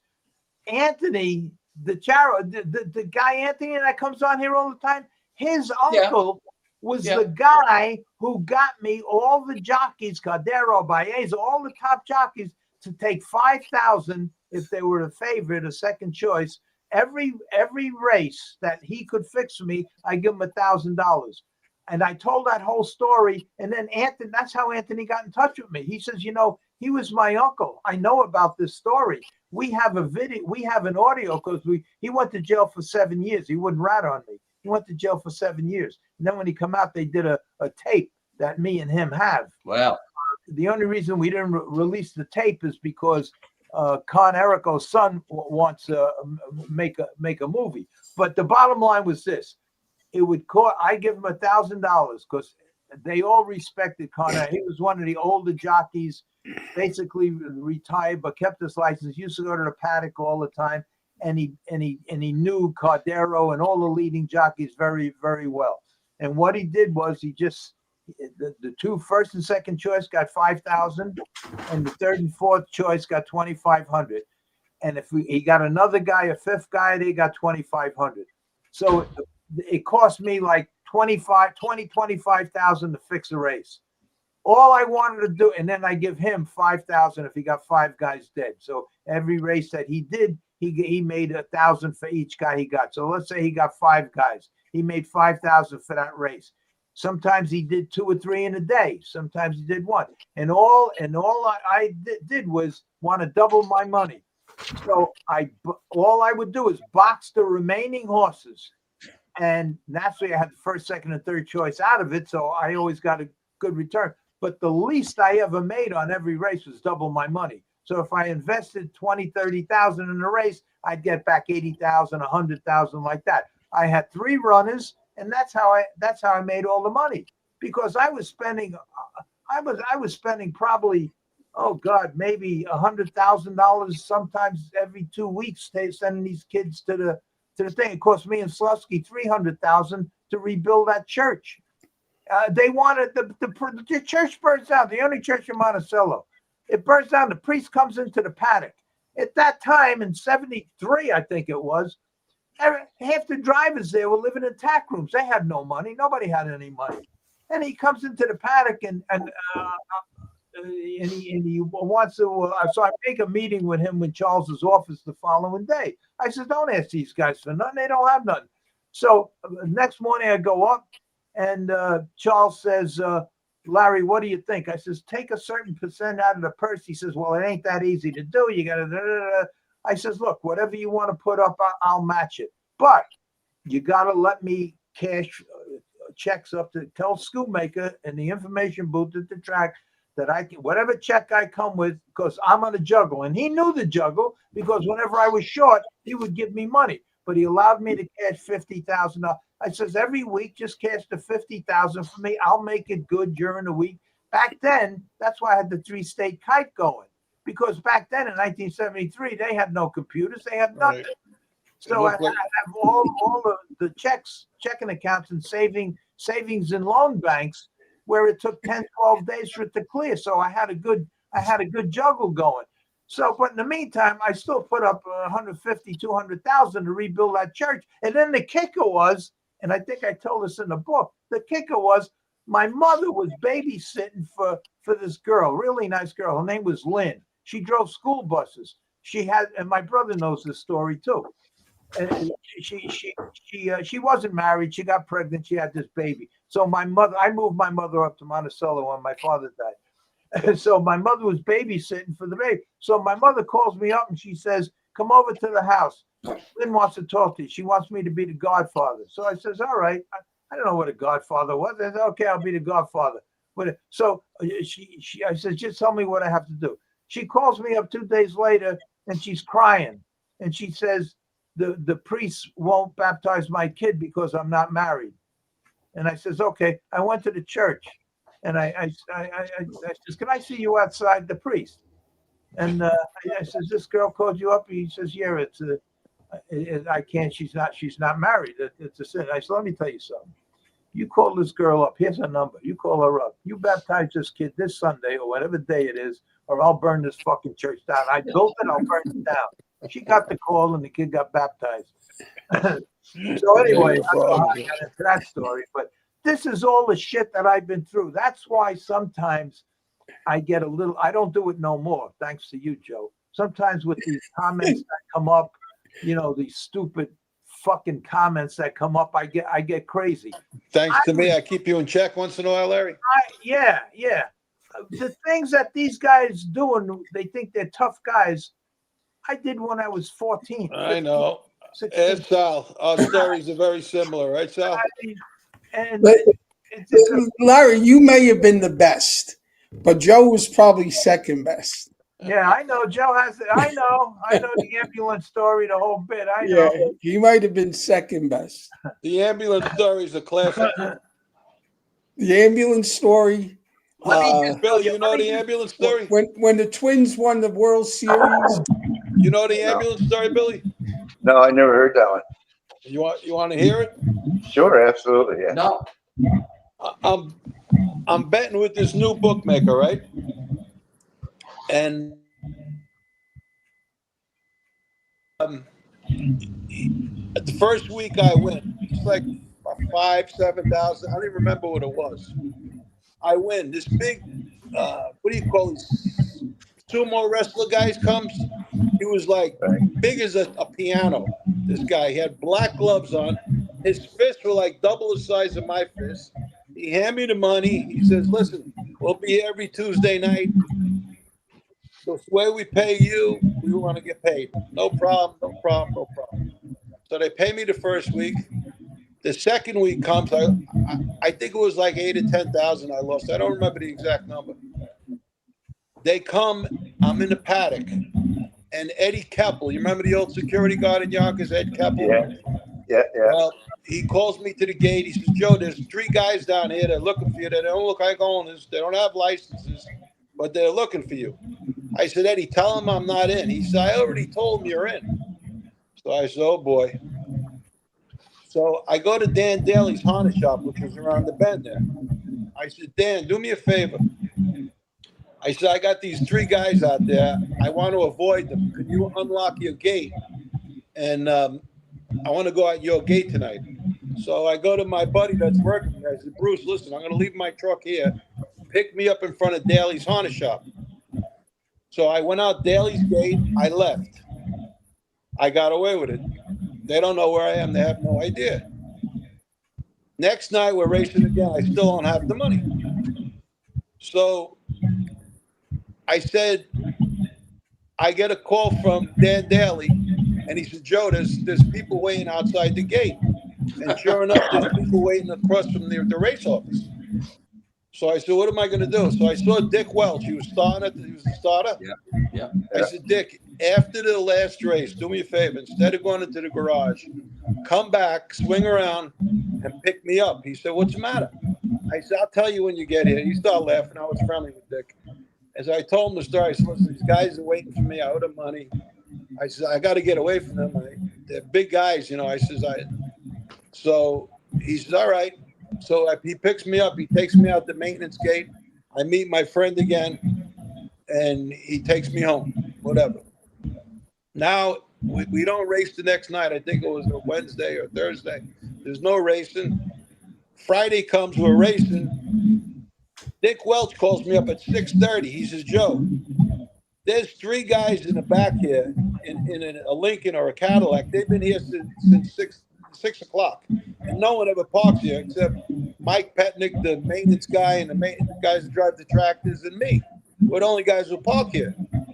So there's 3 cars, one by across from the race office, one in front of Daly's, and one by the maintenance entrance where the starting gate goes. So now it's the 8th, 9th race, and they had like 10 races, and I'm sweating because I'm in trouble. They know I'm in a paddock. They got all the entrances closed, blocked, waiting for me. And I said, man, what am I going to do? So I get an idea. The ambulance is there. The ambulance has to be there for, before they could race. So I went to the ambulance drivers. I said, listen, you guys are in the business of saving lives, right? They said, yeah, what's the matter? I said, well, listen. I says, I'm going to get really hurt. I need a ride out of here. Is there any way I can leave with you guys in the ambulance? They says, no, we can't do that. Everything's charted. We could lose our jobs. We have to report everything. I said, listen, I got some serious mob guys out there. I guarantee if you don't help me out, I says in 15, 20 minutes, you're going to get a call to go back to the paddock. There's a guy badly hurt. Yeah. And they look at each other and they said, we never heard of anything like this, sir. I said, listen, I'm telling you, either tonight or tomorrow, you're going to find out that I got hurt bad. Okay? And I said, I know you guys care about people. Please get me out of here. I said, where do you go after you leave here? They said, we go up Jackson Avenue. I said, can you just drop me off on Jackson Avenue by the 7-Star Diner when you leave? I said, please. I gave them $200. I said, buy lunch on me tomorrow. They said, you got to promise me not to say a word to nobody about this. Otherwise, we'll lose our jobs. I said, listen, you got my word, and you're saving my life, believe me. So sure enough, I laid in the back of the ambulance. They took me out after the races. They drove up Central Avenue. They made a left on Jackson, and they dropped me off by the diner. Now the next morning comes, I have the money fund. I go to the barn the next morning, and they're sitting on my trunk. 3 guys, that big guy smoke was coming out of his ears. So he gets up off the trunk real quick, and I said, oh, I got your money. I said, I'm sorry I had to jerk you around, but you're a little intimidating. I don't want to mess with you. I'm not scared of nobody, but you're intimidating. And they looked at each other like, what should we do? And I said, listen, you got your money. I know it's late. It won't happen again. And that's the ambulance story. But they took me out in an ambulance to get away from the guys. Were those the guys from Zarega Avenue? No, that was Zarega Avenue. That's where we put. No, I shouldn't have said that. Zarega Avenue is where they used to dump the bodies. Yeah, exactly. Well, I didn't know about Zarega Avenue. All right, Greg, can I tell one more story real quick? Absolutely. See, they all say I want to talk all night. That isn't true. I'd like for you guys. I don't want to talk all night. All right, here's it, because it's answering your question too. How did I make this money? In I forget what year it was, around 1973, I think it was 74. I used to go out every night after the race at the Concord Hotel or Monday night at the Rolla, Mambo night. So I knew, and I had horses with all the hotel owners. Manny Halber owned the Rolla, and Bobby Parker owned the Concord. Anyway, I get a phone call from the maitre d' at the Concord Hotel, at the Raleigh Hotel, and he says to me, oh no, it's at the Concord. I'm at the Concord, and the maitre d' at the Concord, who I knew very well, he comes over to me and says, I always had horses with Bobby Parker, who owned the Concord, a front table in the lounge and a front table in the main room. So the maitre d' comes over to me, he says, Larry, he says, I got some friends from the neighborhood, the old neighborhood here. The place is packed. I have a table for 8 all by myself, right? And I usually let all the girls sit there, but I says, bring them in. So I bring them. Who is it? It's Nicky Barnes, Robbie, it's Leon Batts, who came on my show, and one other guy, Jazz. So I said, Just quickly, can everybody check? I'm getting people sending me a message here. Somebody's got a video on or something, they think, and that's what's causing the sound. Yes, so that's what happened with Freddie with the phone. So one of you guys have something on. It's not me. So, but anyway, so let me finish the story so we can get back to you guys. So now this answers your question. How else did you make money besides the thoroughbreds? So now they says, yeah, they're up here to see Natalie Cole's opening, first time she ever went on the road, her first show on the road.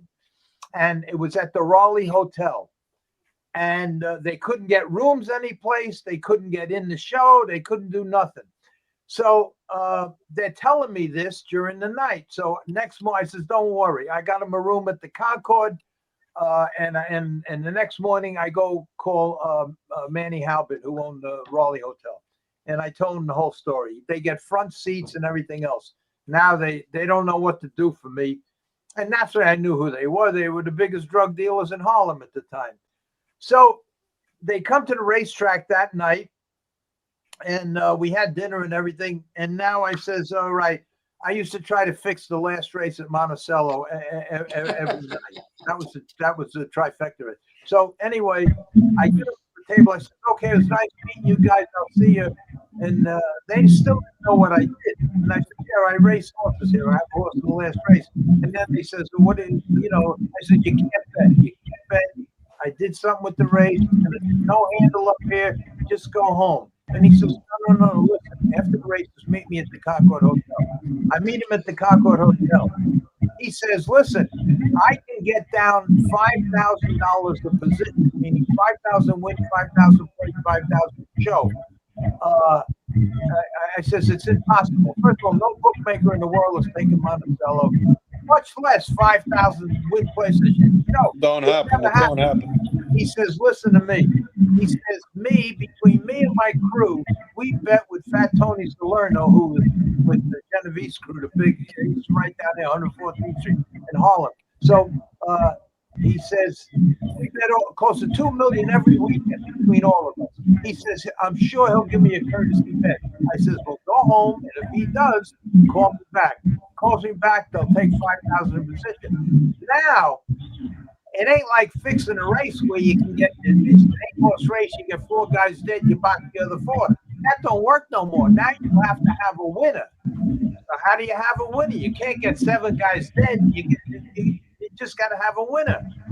And I, even though I had 1 or 2 that I had backed up in class and everything else, but this was an unbelievable situation. So what I did was I went to see the equipment guy, who I knew very, very well. And I said, listen, whenever I have a horse in, every horse that I have in, I'll give you 500. And just look at the tattoo, pick up the lip, do whatever the fuck you want. I don't care, but just everything is okay. And he says, okay. So that's what I did. I got similar horses. You just saw me with the black shoe polish covering white and this and that and everything else. And I put like a Brooklyn, we'll just use claimant races so the audience will get the idea. I put like in a 3,000 claimer, I put a horse that was a 15,000 claimer in the 3,000 claimer. If I had to cover up some white spots or whatever, that's what I did. And that went on 4 months. And then they all got pinned. And what verified that story was the guy who was there, one of the guys, just got out of jail because they all got life sentences.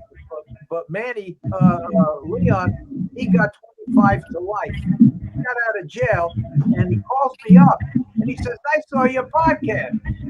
And I says, you want to come on that podcast? No, I'm sorry. Nobody's going to believe it. And nobody knew except me and that crew and the equipment guy.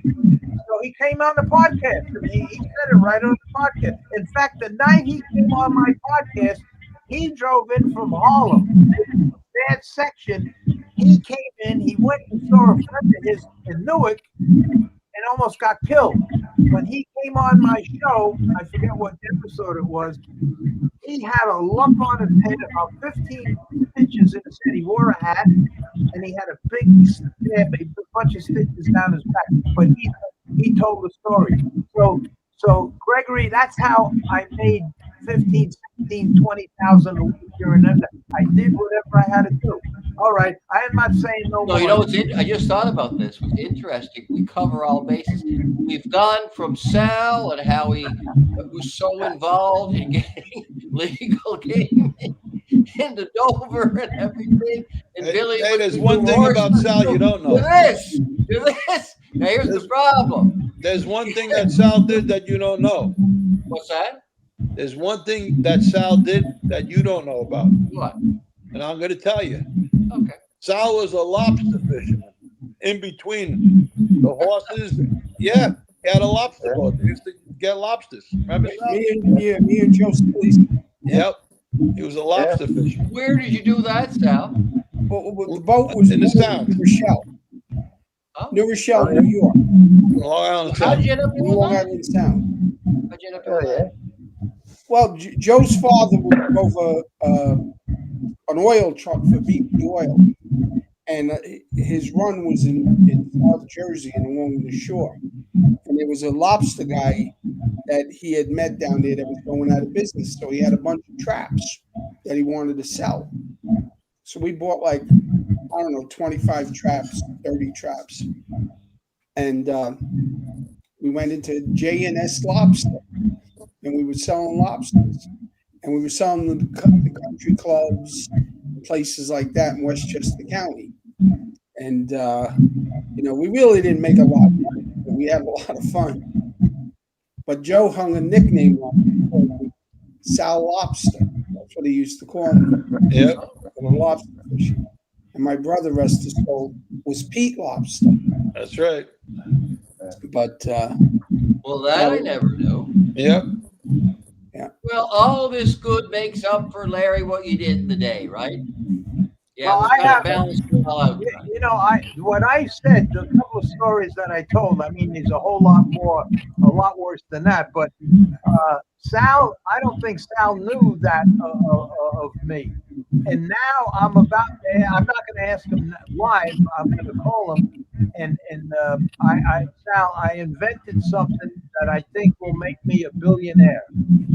And it has to do with horses. It has to do with a serious situation. And I just found out today that my patent I got the patent. Now I could say patent pending. I got the patent, and I can talk about it now, but I won't now because I don't want to take up the whole show here.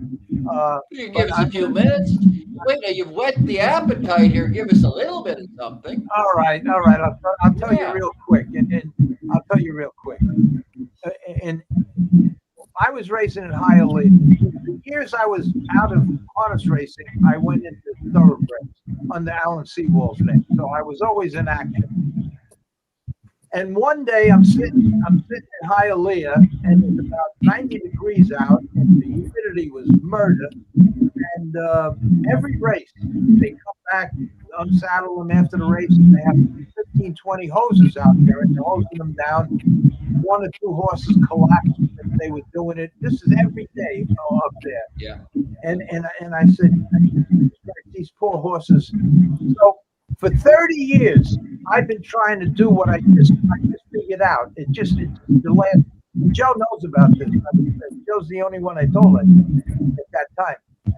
I was looking for something that, and you got to kind of make it idiot proof, especially with not with harness horses, with the thoroughbreds. I mean, they used to deal with blinkers on, blinkers off. That's it. They put a bridle on the horse. They walk them up to the paddock. That's no big deal. So whatever I had to make it idiot proof. I had to solve the problem of heat exhaustion, heat stroke, AFib, horses collapsing and dying.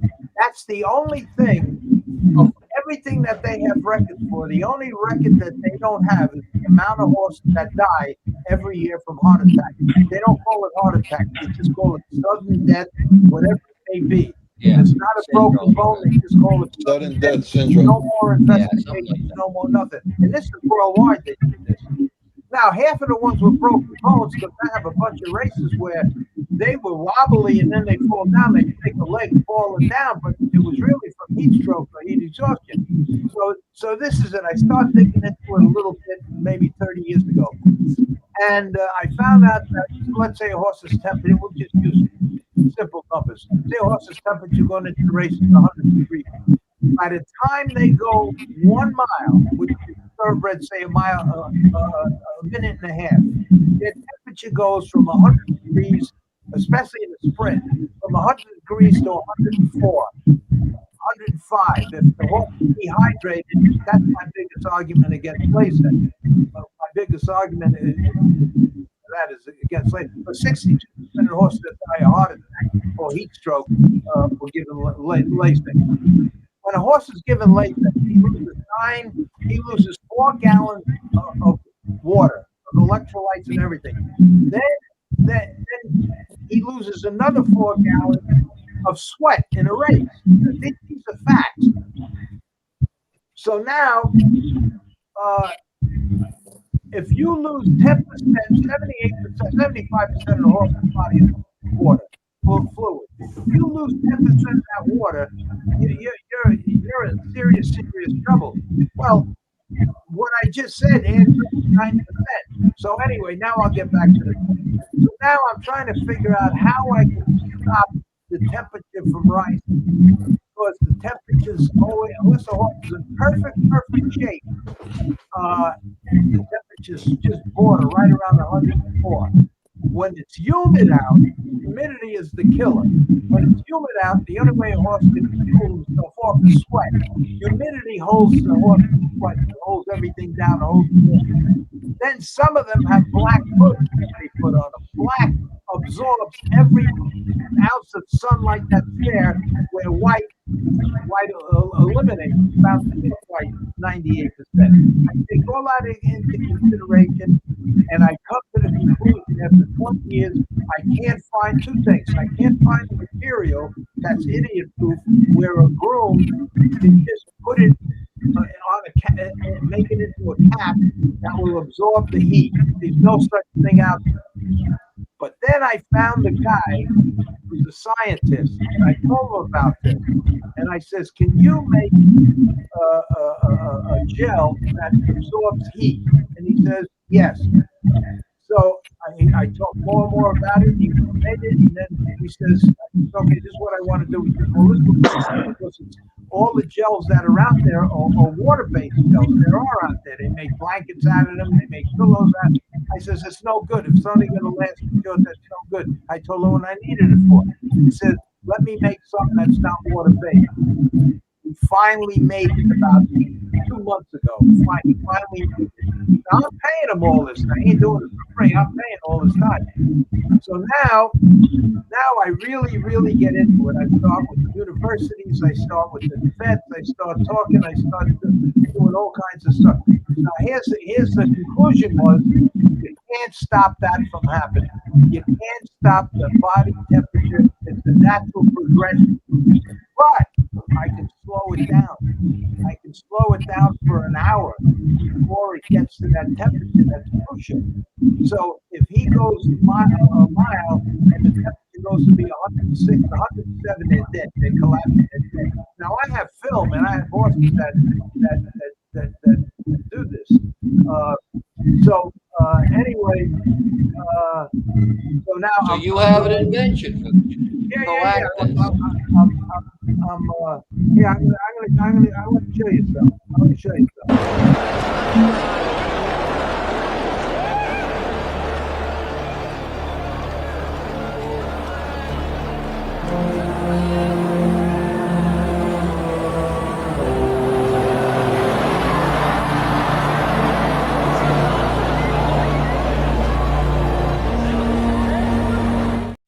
Okay, that horse died. I have 100 of them, but that's heat stress, heat exhaustion, AFib, whatever. Okay, so now I got to figure out, because now I'm really going now. Now I figure the brain is the thermostat of the horse. Without the brain, the horse will actually die. But the brain controls everything. The thermostat is in the brain. The thermostat is in the brain. Now, the core temperature of a horse, let's say after a mile race, in a minute and a half, goes from 100 to 106. That's very, very serious. They come up with a figure that if the temperature, and they're supposed to cancel the races, happens, but they never do. They never do. If the temperature, let's say, is 80 degrees. Humidity is 80 degrees. Them two numbers combined for 160.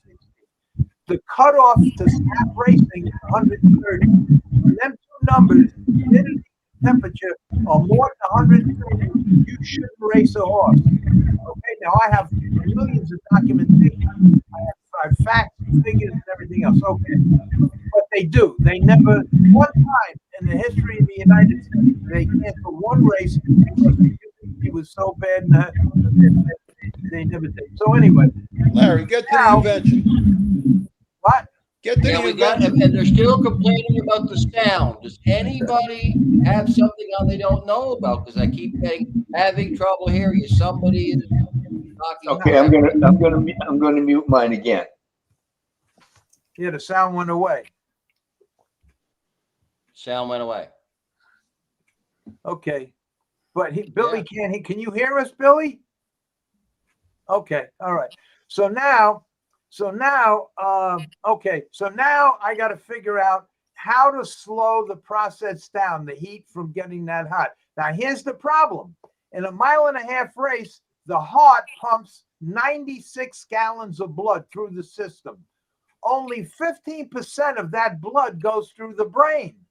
So it's almost impossible to, even if you turn that blood into ice that goes through the brain, which you can't do. You can never make the brain temperature go below 97 because all the tissues fail and then they die. So, but even if you did, now that 15% is going into the rest of the blood supply.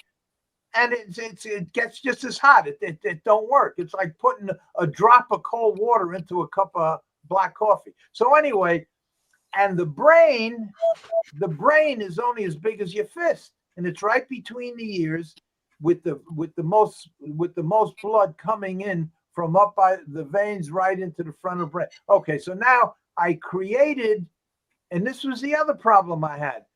And the gel has to be plastered onto the skin of the horse. You know, it can't move around. It can't be in space. It can't be, whatever you attach that to the horse, it has to be right down tight. So it took me 3 weeks to find a place. And I went from China to Taiwan to every tack shop and every leather place in the United States. Finally, I found a place in Kentucky that made me a nylon hood, 80% nylon, 20% spandex with a 4-way stretch. I built a pocket inside where these gel caps go, from the right above the pole, right above the crown of the head, all the way down the forehead, 4 inches wide. That fits right between the ears, right above the eyes. The only problem with that was to make the temperature stop from going up for an hour, because after a race, 2 things happen after a race. The temperature continues to rise for another minute or two, number one. Number two, the brain temperature is always hotter than the core temperature. So if the core temperature is 106, the brain is 107. A lot of that's why these horses, they're wobbling, and that's why you see a lot of these horses losing action. And that's why, especially with the thoroughbreds, you see these fields, all of a sudden there's one horse 30 lengths back, 20 lengths back. Yeah, You see them losing their action down the stretch. They're climbing up front. That's all because of this. Now, here's the other part. Everybody knows about this. Everybody knows. But you know why they couldn't fix the problem? And now they're talking about, they're talking about giving horses heart, checking the heart and everything, giving them tests that you give people for their heart. They're talking about all of that stuff. You know why? Because there's no cure. I come up with the thing. I don't want to fix it because you can't fix it, but I can delay it. I can delay that from happening. And that's what I did. That's why I couldn't talk about it until I got it patented, which just happened today. So now here's the other problem. To cool it where there's absolutely no problem, no matter what the heat or humidity is, you need 80 grams in that short period of time, because all you have is from the crown of the head down 10 inches right before the eyes and 4 inches wide. But if you put 80 grams of that gel in, it's an inch high, so you can't use it. So now you got to keep going lower and lower and lower, till now I'm down to 400 grams. It's less than a half inch, which is manageable, but it's still a pound. So now he's working, the scientist is working on something that's more powerful, where it'd be like maybe an eighth of an inch thick and maybe 300 grams, but it will do the job. But even if not, I still could do it with 400 grams, and so it'll be a little thicker. And they go right into the sleeve, and after the race, it self-generates itself. You don't ever have to put it in the freezer, refrigerator, nothing. And so now I want to see, and that's what I was going to talk to you about, Sal. I have a couple of ways to go. When I did the hypoxic stall, I didn't think there was ever going to be a problem, because they would have to stop. If there was a problem with the horse racing out of my stall, they would have to stop every horse from racing that come from a high altitude. And that could never happen. But yet they stopped me. So I sent the stall up to Michigan. I think the vet's name was, I forgot his name. Anyway, they had it up there. They put horses in there. They checked their blood, and it worked. It worked. The blood acted. The stall acted just like, okay. So now here's my question. I don't know how tough Heiser is going to be with this situation.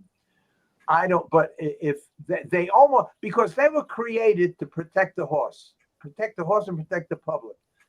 I can prove. I have documentation. I sent Joe a book that's about an inch thick with all and now I have it where it's 3 feet high. All documentation, tests that were done with sensors in their heart and their lungs. I have all these tests.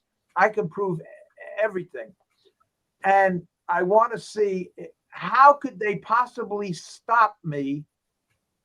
And because I think simultaneously I might go to the animal rights people. I can go to everybody that's looking to protect horses. How could Heiser possibly stop me? Now, I already got a call from the people from Saudi Arabia that screwed me out of $400 million with the hypoxic stall, but I won't go into that story. So now they're very interested. They heard me talking about it a little bit. My friend called up their attorney for the sheik. This one sheik has 1,000 horses and 500 camels. So anyway, so now do I send it up to the university? Because once he approves it, how could anybody ever turn it down? But I don't want to lose any more time. I want to have this thing, because it got to the point out there, I basically ran out of money, because every move I made was costing me money, and especially in the last 4 or 5 months. So I'm going to have to, I don't know how I'm going to do it, but the situation might come that you think if they approve the thing and make it mandatory like they did with the shoes, Heiser did. What about all these blacksmiths and guys who make shoes that they were a half-inch thick grab in the front? No more, got to be 3/8 of an inch. So for like 1/8 of an inch, they made people lose millions of dollars worth of inventory, but they could do it. They make the rules. Now, what if they say, okay, every horse that races has to race with this pattern? So I might need hoods. I may need, where do I get the money for that? So that's why I want to be ready for the next summer, even though the horse temperature gets to be 100 too. It just takes, so that's another fallacy. And the only thing that I might get upset about, they're paying a bunch of vets, and one of them is $750,000, I think, to test the effects of latex on a baseball. Well, I can tell you that in my report that's in there. It's clear. With 3 cc's of Lasix, you lose 4 gallons of fluid, and then the horse automatically loses 4 gallons of fluid in a horse race. So, and in shipping. So these are all facts. So I'd like to call up Lisa Lazara, who is the head of there, and say, look, forget about the 750,000. Just give me 50,000. I'll give you a full report. That's true. So anyway, that's where I'm at. But I'd like your opinion, Sal, on which one, because I'm basically there. I found a place in Kentucky that the only place from China to Taiwan, they wouldn't use I needed a 4-way stretch, 80% nylon, 20% spandex. This way that holds it no matter what direction. And I'm going to Eddie's Barn at Belmont when I get these ones. The ladies are making special hoods now out of that material with a sleeve inside. I'm going to go to Eddie's Barn. We're going to train a bunch of thoroughbreds with these. Make sure everything stays in place. Nothing gets shifted around. And the other problem I had that just came about was that in the beginning, the sleeve was this big, 10 inches by 4 inches. And this was full of gel, 1/8 of an inch thick. Now, what happened was, and it goes over the horse's head like this. Here's the crown of the head up here. All the gel piled up down here. So now I had to go buy one of them seal things that sealed a special 4 millimeters thick plastic and make little pockets, an inch thick, full of fluid, so it can't all sink down. And I had to leave a space open for the leather strap that goes on the brow of the horse. We're talking now just about the thoroughbreds. So I'm at the point now, once I get these hoods delivered to me, she's making 4 of them for me out of this material that I wanted. And there's a reason why they're all going to be white, because the reflective part of white compared to any other color. Even a zebra, to prove that point, 98% reflective white compared to black or any other color. Right. If you take a zebra in Africa and with them handheld thermometers and put it on the white spot, the white spot will be 5 degrees colder, 10 degrees colder than the black spot. The black spot absorbs the heat. Just in a zebra. Larry, can I make a suggestion here? Yeah. Knowing what I do know, having worked with big pharma who have animal divisions, having worked with the Food and Drug Administration on getting, medication approved, etc.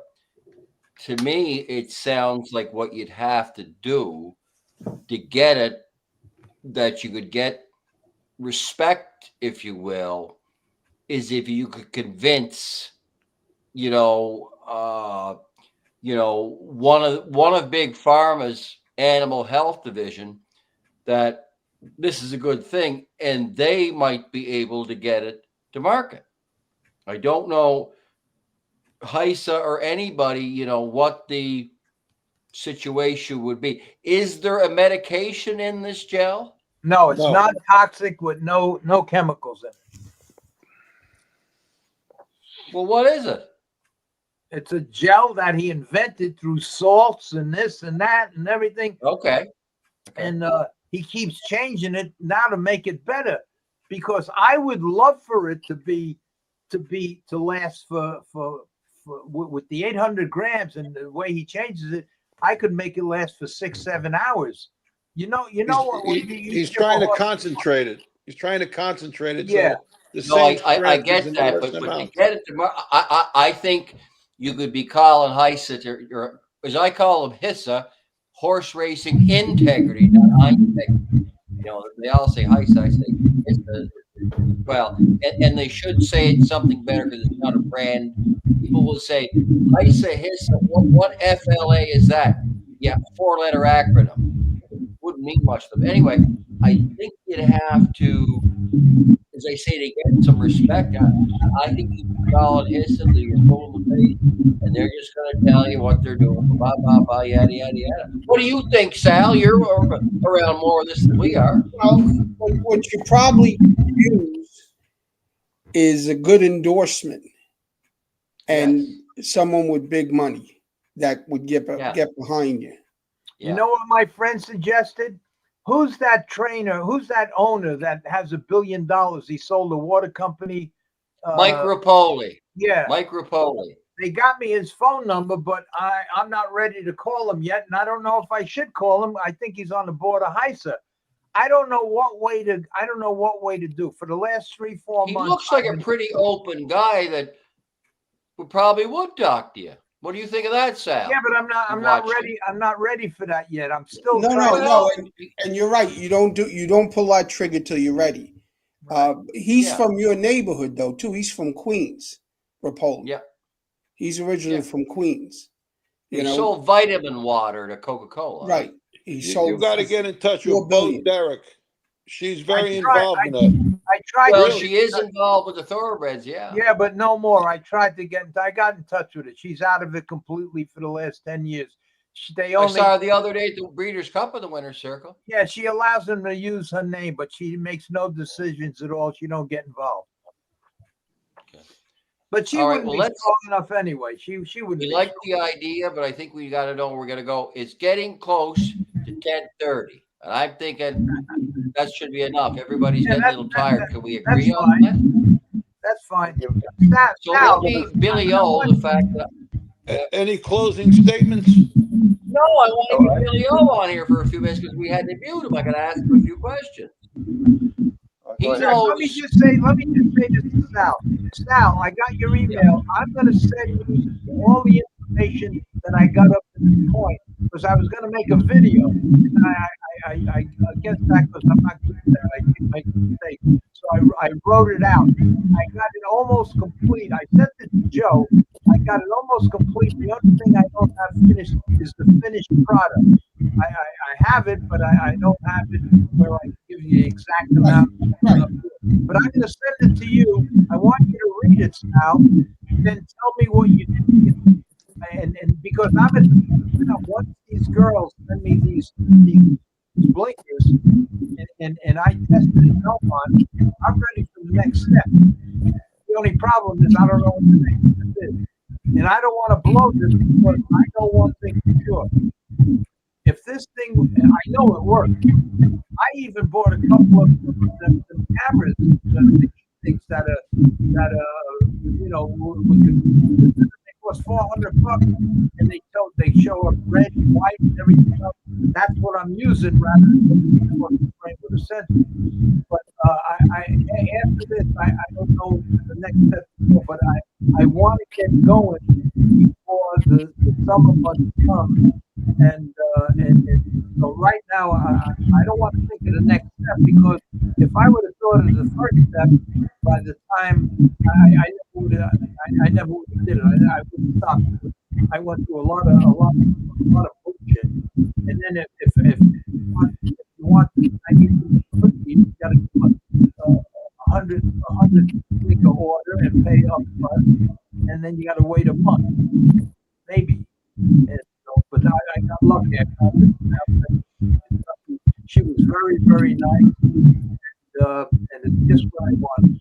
The reason I use that 9 months is the strongest is the one that breathes the best polyester and the other one is always stretch where no matter which way it's older, the gels down. I think I covered every base. The reason Joe knows about it from the beginning was because I forget a lot.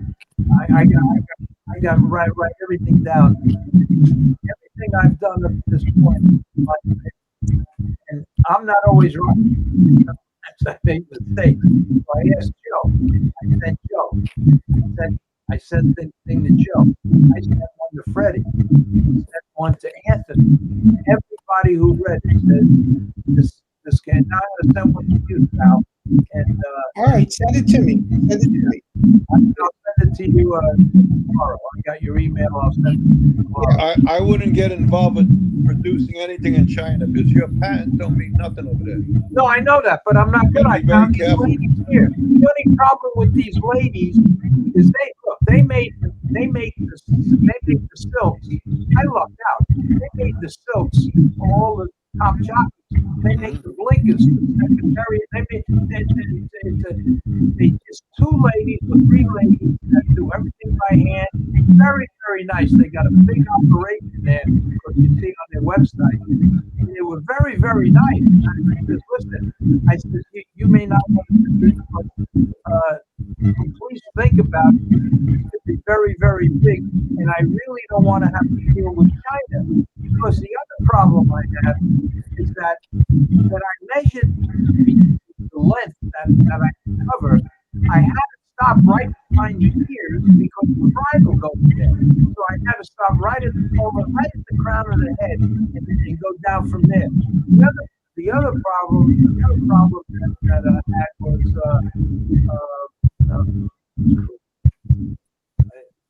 Don't forget the standardbreds have race halters too.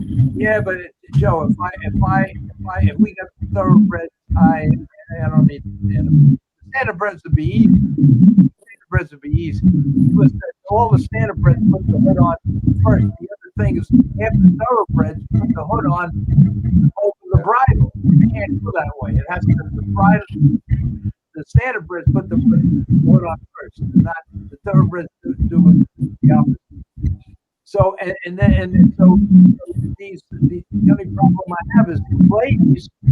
I put the order in the other day when I saw them. They wanted to wait till they got the check. They got the check, so now they says it'll take 2 weeks. And I says, is there going to be a problem if this thing's approved? I may need thousands of this thing. And then she says, we'll just hire more people. So that's great, because from finish line to all the major producers of blinkers and saddles and everything in this country, not one will make it. Because here's what I had to do. I had to ask these girls, because the regular blinker, if you take a regular blinker out that standardbreds or thoroughbreds use, it's 3.5 inches between the holes for the ears. It's 3.5 inches, because they make the holes a lot bigger. So it's 3.5 inches. And I says, look, just cut a 1/2 inch off each side. I need 4 inches between the ears.